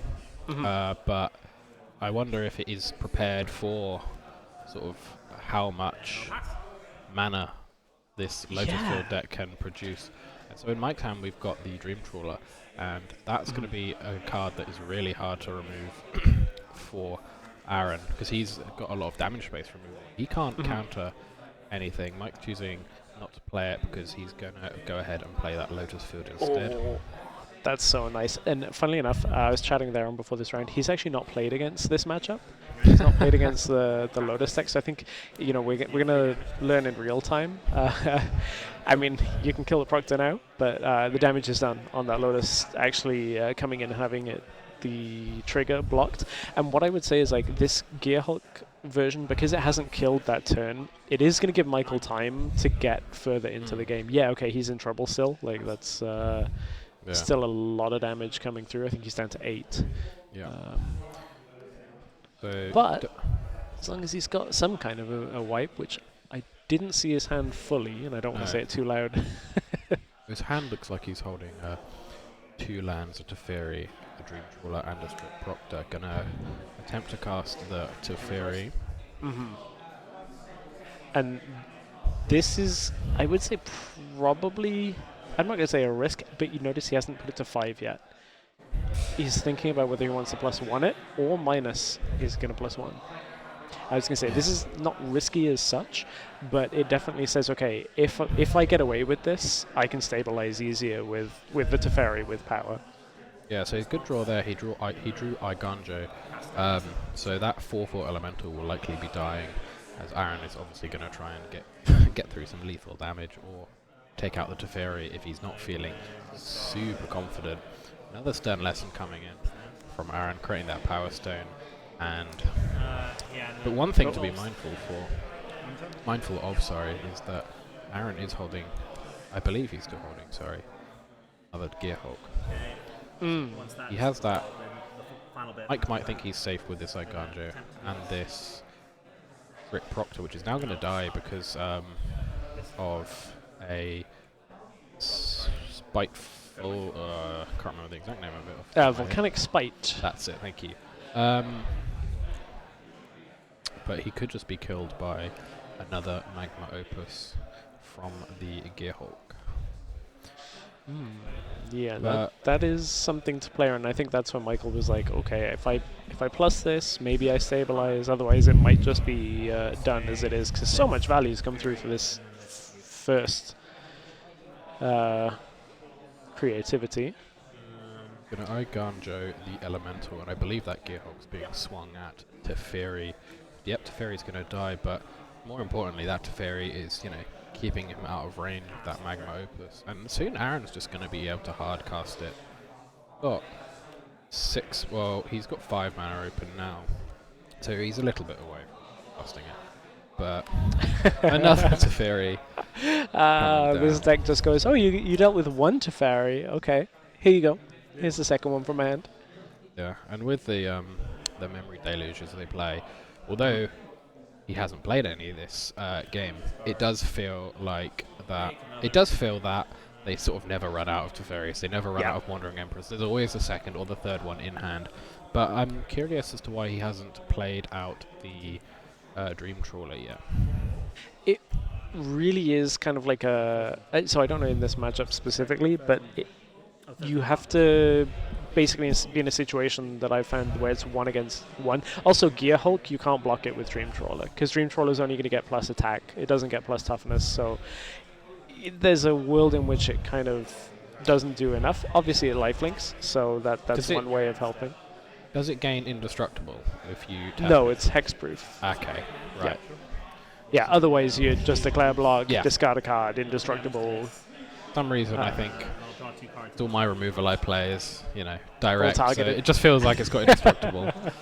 It doesn't do well against sweepers, so... Okay, so he's going to play Prismari Command, draw 2, discard 2, kill off Teferi. Drawing a Fable, and he's still got that Gearhulk. Just wondering, does he want to get sort of good value off of it by waiting for another Magma Opus? Or does he want to just sort of jam it now and get a threat down whilst he is tapped out?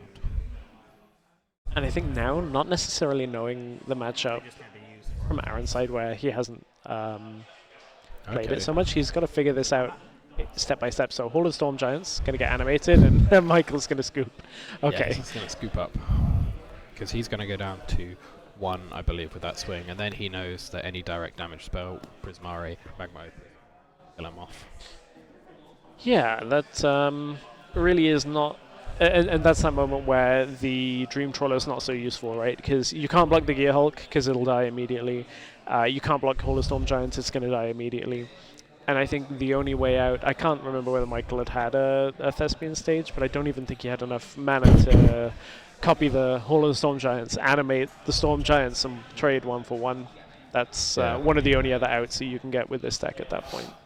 Yeah, copying that land is actually quite surprisingly powerful, especially with the opponent's land. You know, copying stuff like Den of the Bugbear, copying stuff like Hive of the Eye Tyrant, you know, it can give you a surprise sort of win con. Obviously not that common, but it can happen. Yeah, it happens more often than you'd think, actually. The number of times I've been in a situation where I'm like kind of played out and, oh, what do I do? Oh, they've got a Hall of the Storm Giants and it's their end step. Oh, I'll steal that. Yeah, and I think especially, you know, when I'm playing my red-black, that Den of the Bugbear is really good. Like, I hate it. It's just the token it leaves behind is surprisingly good. It's just 4 damage, you can't counter it, you can't board wipe it, like... Yep. Really tough for you to interact with, and you know, it means you can sort of leave cards in hand to deploy if they try and deal with it. But as you said, the token that it leaves behind, I think, is the most annoying thing as well, because it just pops in, leaves a creature there, and a bunch of decks can just use that. Oh, I sack it, deal you an extra damage. Doesn't really matter. You just keep having that outlet. I hate Den of the Bugbear. Yeah, it's a good one. All those creature lands are pretty good, except for the white one. The white one's pretty bad. Was that the Frost Dragon? Yeah, so Cave of the Frost Dragon costs 5, I believe. It's a 3/4. It gives you a 3/4 flyer for 5, and it's just not great. Because you're paying a lot of premium for the flying, but a lot of the time you don't really care. When I do, it's nice. I think I'd probably rate them Den, Hive, Lair of the Hydra, Hall of the Storm Giants, and then Cave. Wow, Hall of the Storm Giants so low. It's got 6 mana. It's so expensive. True. But you're playing blue. 9 times out of 10, you're like 6 mana. That's fine. True. It's a good card. It's just like the amount of time. I think the amount of times. But then I rarely see Lair activated. Only in mono green, and then it's attacking for like 20/20. But I'll be interested to see what Michael has sideboarded in here, because like the whole point of this creativity matchup is you have to be able to block the creativity at first turn, because it delays them far enough away that you're just basically hoping they don't have another creativity in hand, and you're like, just please don't do it again. I can't really deal with it. Crypt Proctor coming down to on turn 2. Clearly not that worried about it being removed, or simply it doesn't care. Getting to untap with it, so if he's got that Lotus field in hand, he's gonna get some value, and he just drew it. Oh my, the top deck, that feels incredible, because it's turn 4. If you have it, you get to play out a Teferi if it's possible, and then you can... The other thing you can do is, if it all goes to plan, you Thespian stage on the next stage, next turn I should say, and then you can basically at the end of the opponent's turn have 2 Lotus Field and 2 land on turn 5. So Mike does have the Thespian stage in hand as well, so he is going to get to play the stage and the Teferi in theory, and untap and then copy it. So he's going to have a lot of mana, and Aaron is just tapping out for Fable. Fateful Absence comes through, so that's a sideboard card. That definitely is not main board. So Aaron's gonna create a clue token, which interestingly, if he has the creativity, you can target it. Could be very problematic for Mike. But I think Mike is in a position where he just doesn't care, because I mean, there's no good targets for the Gear Hulk in the graveyard. You've got Volcanic Spite, and that's it. So he's going to untap with 2 land. Now he's got a Lotus, a Stage, and another land open. So he can just copy going into turn. God, I don't even know because he's got so much mana. This will I be can't turn tell what 5. turn it is. But This he's will be gonna turn 5 when Aaron ends his. That's the deceptive thing, is because it's turn 3 Lotus, turn 4 Thespian Stage, going into turn 5. Very, very painful.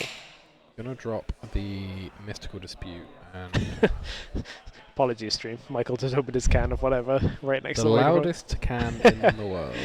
Don't celebrate yet. He's cracking You're one not out of open. the He woods. doesn't care. He'd be like, you do something? Cool. I'll just spend 800 mana to negate it. And there's Memory one Deluge. card he's looking for here. It's the exact one. I'm going to put it on the screen just because I know that they can't. I know that they can't hear us, but I want to put it up there. It's the most important card I would imagine in this matchup. Continuously dig for that. But if you can bait your opponent into doing the creativity, if you can get them in a position where they feel that they've got to make a big flashy play to get out of it, and then you just go, no. That would, I think, just end the game. Yep. But Darren's got working with a lot of cards there. Interesting that he's deciding to give away Mystical Dispute. And maybe getting punished for tapping out with that Fable on turn 3. Because you know Mike's untapping with a lot of mana. You know he's untapping with at least 5, so that's a Teferi. Yeah. One thing I will say that creativity has in its combo that is not quite as punished by this deck is the Destroy X ability is not part of the casting cost. It's not sacrifice 2 to cast it. It's Destroy X once the spell resolves. So they keep whatever they were going to target, but yeah, but I guess whatever you're targeting is like a token. So I guess. But it means if you have a second creativity, you can do it the next turn. Yes. Yes. Whereas some combos that you have to sacrifice in the middle, you're like, oh damn, I got to build that up again.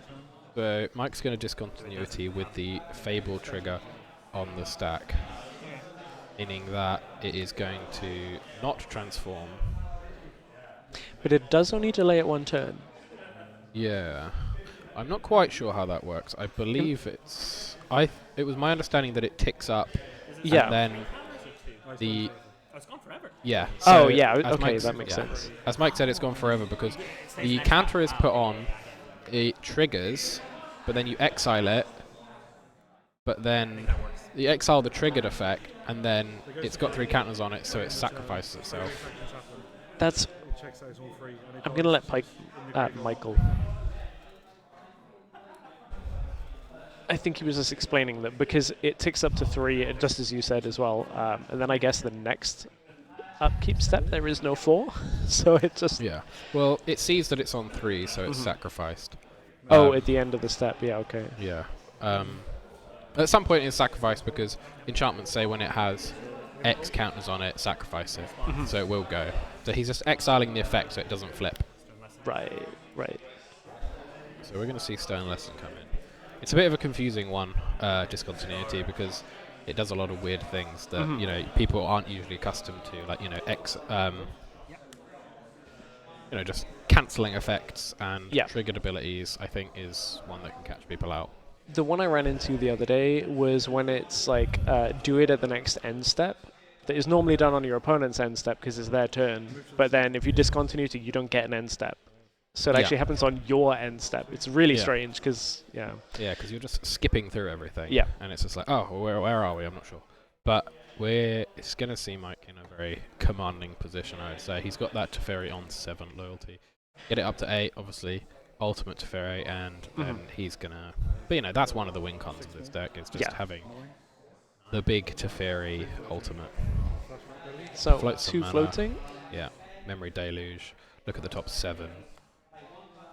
Pick out 2 cards, and he's sort of probably looking for cards that are going to lock out this game. Yeah. And it looks like got a very interesting one here, one that I've not seen before.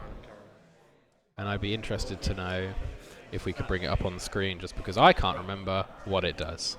I can't remember which one it is. It's Thought Distortion. Oh yes, I can explain that.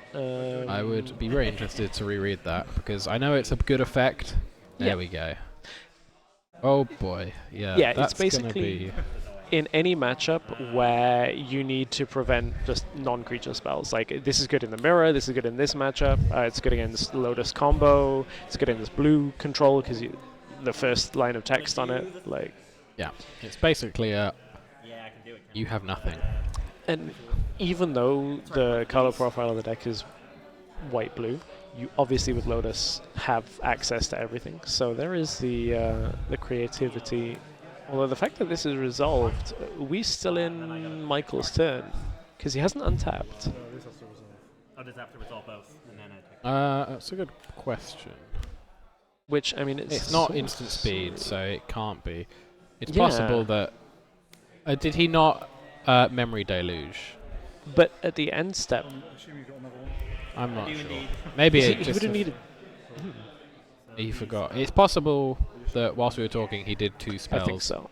So he went tap everything, cast something, and then untap, cast something again.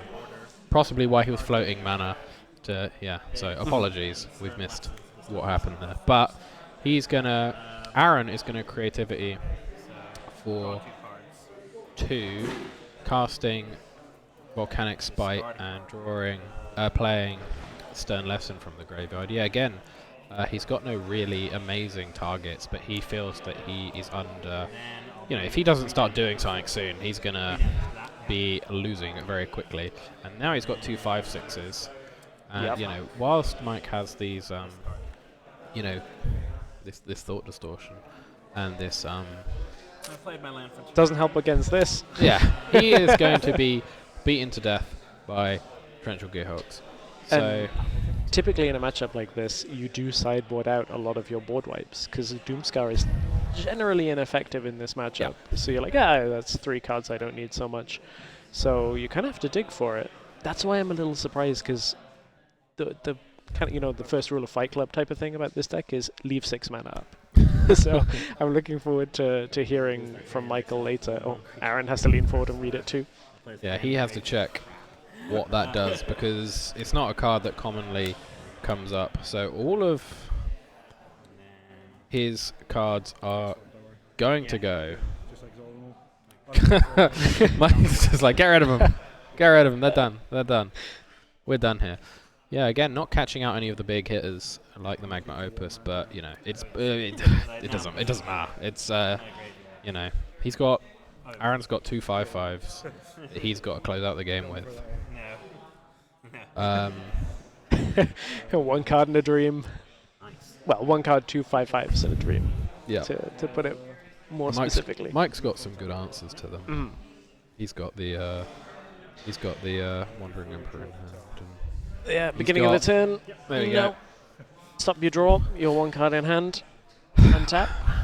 I think Grab this is all the my point where I just concede because You're like, it happens once, I'm done. I'm done. Well, if they get 2 more draws, they get 1 off Teferi and they get 1 off the main draw step.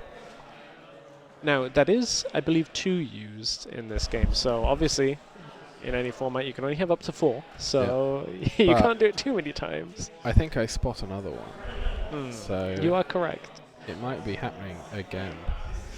And this is a clue. Like, main phase Wandering Emperor tells you you're not getting your attacks down.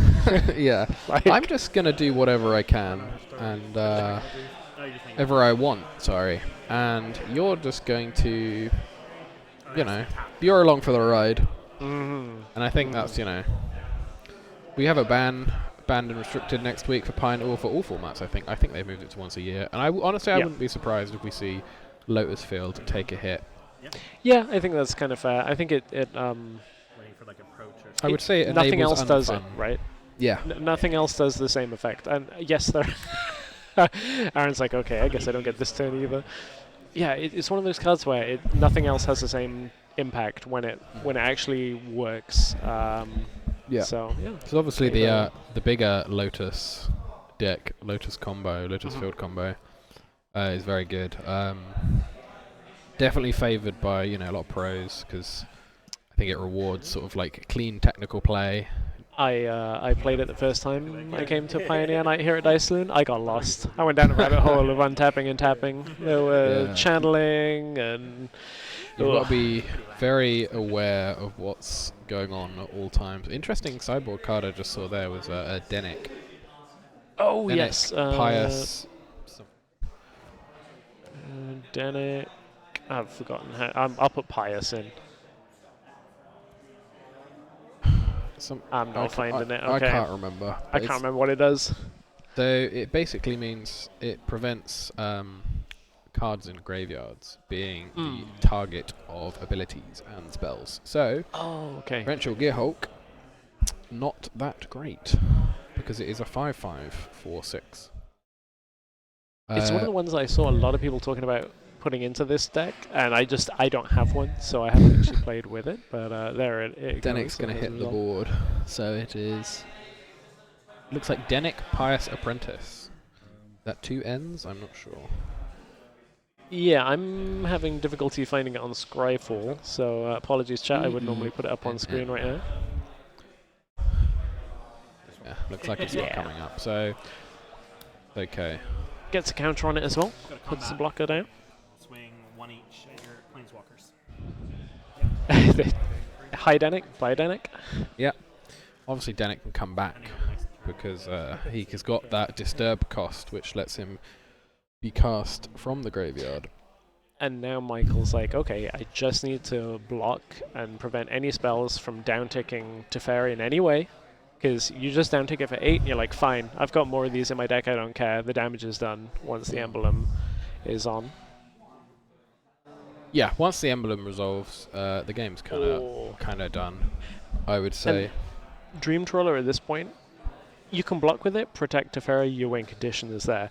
If you keep it, it's gonna, every time you draw a card, gets +1, you're gonna be able to bounce, or exile things with the Teferi emblem as well. Like, that synergy is really painful if ever it resolves. Yeah, I would say that the game is sort of locked up here. Yeah, like, I would agree. There's just, you know...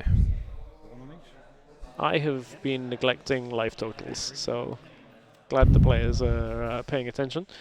So yeah, Mike looks like he's on 24 now. Obviously lifelink on that Dreamcrawler, and he had lifelink on that Denic. But now that Teferi is going to ultimate with a nice custom token, and I think that's Aaron saying, all right, let's go to game 3. Yeah, gonna scoop that because Aaron just wasn't putting on enough pressure. Didn't really find any of the key cards he was looking for. Didn't find that Magma Opus, and was sort of had to scrappily put together a board state that, you know, just couldn't get there with. And Mike did the thing that his deck did, should be doing, sorry, on turn 3. Got that Lotus down, and just, you know, ran away with the game because he was able to play those Teferis way before they should be coming down. And there is a card that, you know, we didn't see, and had it been hit off of the creativity, could be a very different game, and that was Hullbreaker Horror. Oh god, yeah, that card is so difficult to deal with. That's the alchemy version. We don't want the alchemy version. Get out of here. That's the commander version. But it's legal. It's fine. Yeah, that one's fine. I just don't know what the different alchemy effect is. I but couldn't tell you. But the annoying thing about this is the fact that it's when you cast a spell, you can just cast anything. It does so much damage when it resolves. I don't think I've ever won a game when my opponent has resolved Hullbreaker Horror. Yeah, it's really tough to get through. You've got to basically have enough mana, which this deck does, to because it only returns the card. You sort of got to keep recasting it and hope that they've run out of things they can cast. But stuff like, you know, I'm not sure if it's like Spikefield Hazard. Suddenly, it's not a dead card in your hand. Yeah. Because you could just ping them for 1 and be like, whatever you want, or whatever you were trying to cast, sorry. It's gone. It's gone. And if they've tapped out for a big like board wipe, or, you know, well, stuff. It's not only just the board wipe, but discontinuity suddenly, you know, it's not split second, it's instant speed on the stack. So you can just Spikefield Hazard something and go, oh no, discontinuity back to your hand. I don't care about that. Like, it's gone. I'll keep going with my turn, thank you very much. Yeah, and if you've only left, if you've untapped 2 Lotus Field to, you know, do that on their upkeep, and they send it back, because they do get to untap as well. You can't deny them untapping. Similar to cleanup, you can't do anything in that step. So can I play drop the third land here, Stormcarved Coast? Aaron's deciding, does he want to play something now? Michael's no. decided to start Michael. playing upside down. Ah, that's why he had a feeling that was coming. Yeah. And sorry, Aaron did pass back the turn. And now, countering the Richt Proctor, hoping to deny that Lotus field coming down, which Mike does have. So yeah. And that's painful. That is very painful, because speaking from this matchup, to play a Lotus here means you can't counter anything for at least the next turn. And there's a card that Michael has that I'll put here on screen that Lotus doesn't help you cast. It actively works against you to cast. Exceptionally good in this matchup, but you have to be able to play it. Yeah, it's good for that early game, denying Aaron's early spells. I mean... And it deals with the main threat of this deck if you have it resolved, because it can't, the first line of text on it means that he can't go, oh, okay, I'll do this in response. Yeah, and especially, as you're saying, it is bad because it produces only one colour of mana. If he's forced to sack his lands to a Lotus field, it becomes even worse. Yep. But we do see that he has the discontinuity in hand, along with the Lotus field, but choosing not to use it. I assume just in case he gets punished by a counter spell. And I'm assuming you're referring to the fact that you Lotus field discontinuity for 2 on your turn Yes. and cancel the trigger. Yes. But that also uses a discontinuity, so we'll see whether he actually does it. He's just gonna... Yep, exactly as you said. Oh. So Mystical Dispute coming down. That's painful. I'm going to Dovin's double Mystical Dispute on the discontinuity, forcing Mike to sack 2 lands. Damn. So as you That's say, painful. he did get to use that veto, but yeah, is being punished for that. And I think that's probably why he didn't go for it the previous turn, because he thought, I'm going to hold on, use that veto later, but if they got 2 counters, they've got 2 counters. And I think that at some stages, at least in the games that I play, you're like, I just hope you haven't got a second Mystical Dispute. I just really hope you don't have this. Yeah. And here's the punish. Ooh. Of all the ones to hit. Yeah, right off the top. Doesn't have enough mana to prevent a... Okay. Yeah, so gonna send it down to 3rd from the top. And Aaron's only holding Volcanic Spike now, and he was probably hoping he could untap with those Volcanic Spikes, because he can just target the Hullbreaker Horror. It doesn't matter, he's not going to die to physical damage. Yep. Just send back whatever he wants. He is going to get to... Spike? Yeah. He can bottom a card and then draw into that Hullbreaker a bit faster, drawing the Prismari command as well. We'll let him cycle 2 cards. Oh, Thought Distortion. This is the gamble of do you have anything valuable enough in your hand to stop me doing this? Yeah. He's going to cast the Prismari command. So in response, he can draw 2, discard 2, but one of the cards he will draw... okay, no, he's not choosing to draw. Chooses the other modes then, He's is it? dealing 2 and creating a treasure, but what he could have done was draw 2 and discard, and he would draw Hullbreaker, but then he could discard the one that is not Hullbreaker, and then he would have, it wouldn't... The Hullbreaker in hand, because it wouldn't get caught by the Thought Distortion. Yes.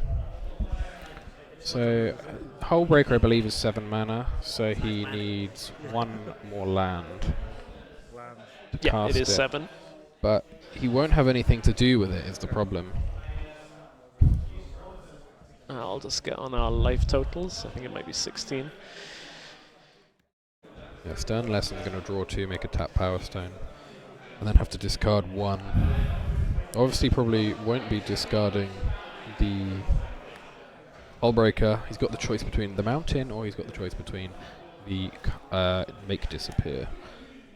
So, choosing the Make Disappear, playing the Mountain. I assume he's just hoping that he can draw something to use alongside the Hullbreaker. 4. So up to 20, down to 16. We reverse positions. But interestingly, won't be able to remove the Dream Trawler with the Hullbreaker because it's just going to have hexproof. But the thing about that is you can force Michael to continuously discard. So say you have like the Spikefield Hazard, and he goes to give it hexproof in response, and you have another more valuable card, you can bounce it off the second one as well, because obviously it needs that hexproof to resolve once. So you can force him to activate it. I guess the only problem with that is Mike can just say, I don't care, you know. True. I will just recast it, but he's also going to be playing other cards that you won't be able to deal with if you're drawing off the top constantly, and they're castable, you're spending all of that to just remove one creature. But and it also, at this point, Michael's deck looks at any land that is not a Thespian Stage or a Lotus Field or something that's high value as just, I discard, I protect this.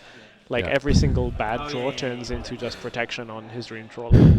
Yeah, and most importantly, Aaron has to cast Hullbreaker first, which he hasn't done yet. True, he does have to cast it. So I believe Aaron sent a 9. It's a painful turn. I think we're going to see, you know, this game wrap up pretty quick because Mike's, you know, he's got the loop going with the Deluges and the Teferi. He's got a Dream Trawler. He's got lethal damage coming in pretty soon in over the next 2 turns. And he can just hold up removal. That's where this deck goes from, God, I'm in trouble, God, I'm in trouble, God, I'm in trouble. Okay, I won. Yeah. Like, I'm in full control. He's going to try and cast the Hullbreaker Horror.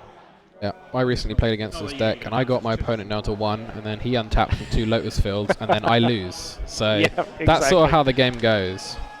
Discontinuity on the Hullbreaker Horror. Yeah. Oh, I think that is... I would call that game. It's a good top deck.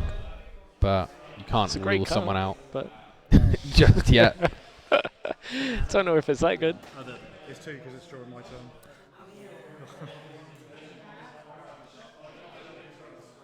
So, good point. He did it on his turn.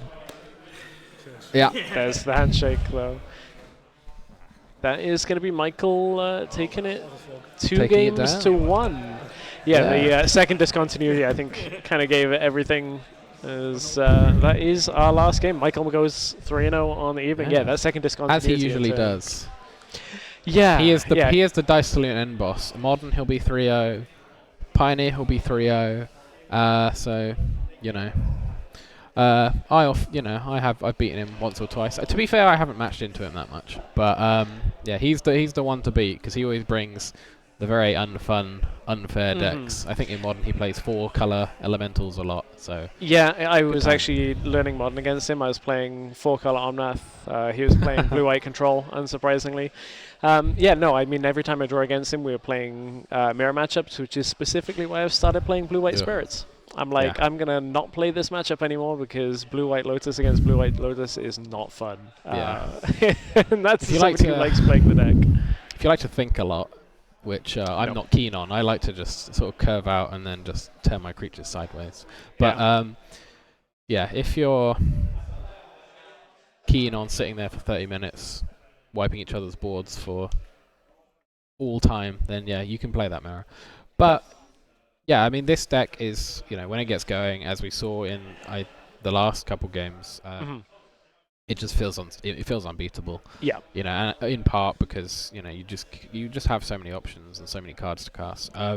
But we see the opposite side of that. I think when you don't draw the right lands, you're playing a really compromised version of blue-white control.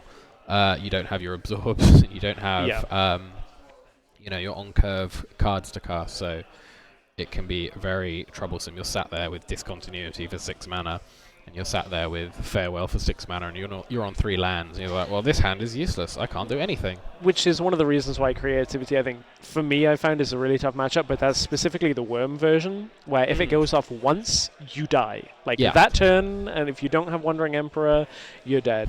Whereas the Gearhulk version seems like it's just a little bit slower, which playing control against this deck is an ultra greedy, like control-based, I just have the late game always kind of deck with Lotus. It's a fair control deck against an unfair sort of control deck, I would say. A ramp deck, a control deck. It does kind of remind me of, I think, can't remember, someone who Reed Duke, who won the Pro Tour, was talking about, he was playing Worm Creativity, and he was talking about his matchup into Blue-White Control, and he said, game 1, lose as fast as possible, because Sideboard. yeah, they will be able to stop you. They've got the Wandering Emperor, which sort of just ends the game, because you would exile the Worm and it'd be over. They got counter spells. They got everything they want to stop the Creativity resolving. This is specifically in the Worm version, which relies on that sort of one-turn kill. But post-board, you bring in the Hull Breakers and you play it more. Well, I would assume you play it more as sort of an Izzet control deck. But 2 fair control decks, blue-white versus red-blue, sort of going at it.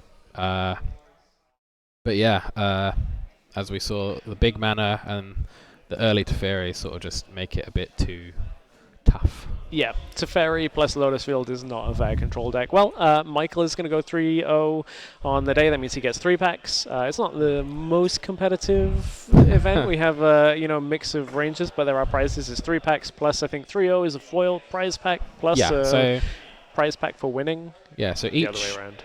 3-0 will get a promo pack, and then the top of the 3-0s will get a foil promo pack. So some good things to open in those. Although there are some pretty bad things to open in those. If you really like a foil bulk rare from Brothers War, then get those promo packs because you'll get plenty of those. It's better than nothing. Better than nothing. I don't get the foil ones very often. But that's it. Thank you, Jacob, for joining me for our first stream here from DICE. We'll be back doing more. I think we'll be here next week. I'll have to speak to the crew at DICE Saloon. And if you are in Brighton, I know there's some of the regulars watching the stream. If you're in Brighton, make sure you come down. Get us more players. You can get on our featured stream area. But that's us for today. We'll see you next week. Thanks, everyone. I keep falling.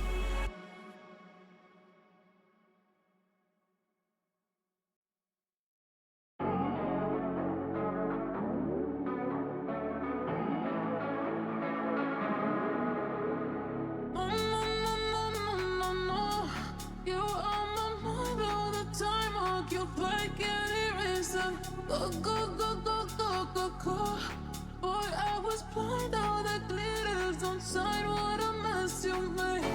Side, what a mess you made. Side, what a mess you made. Boy, I was blind, all the glitters on side. What a mess you made. You are my mind all the time. Occupied, can't erase. Go. Boy, I was blind, all the glitters on side. What a mess you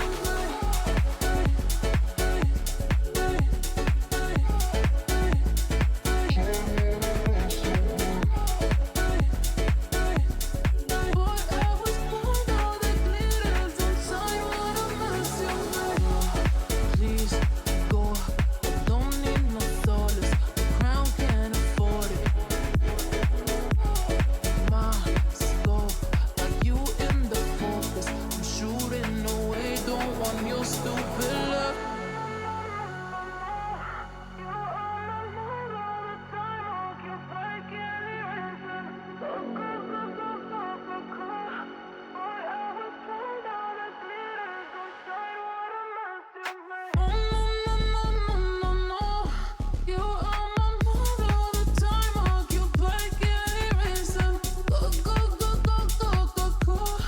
Boy, I was blind, all the glitters on side. What a mess you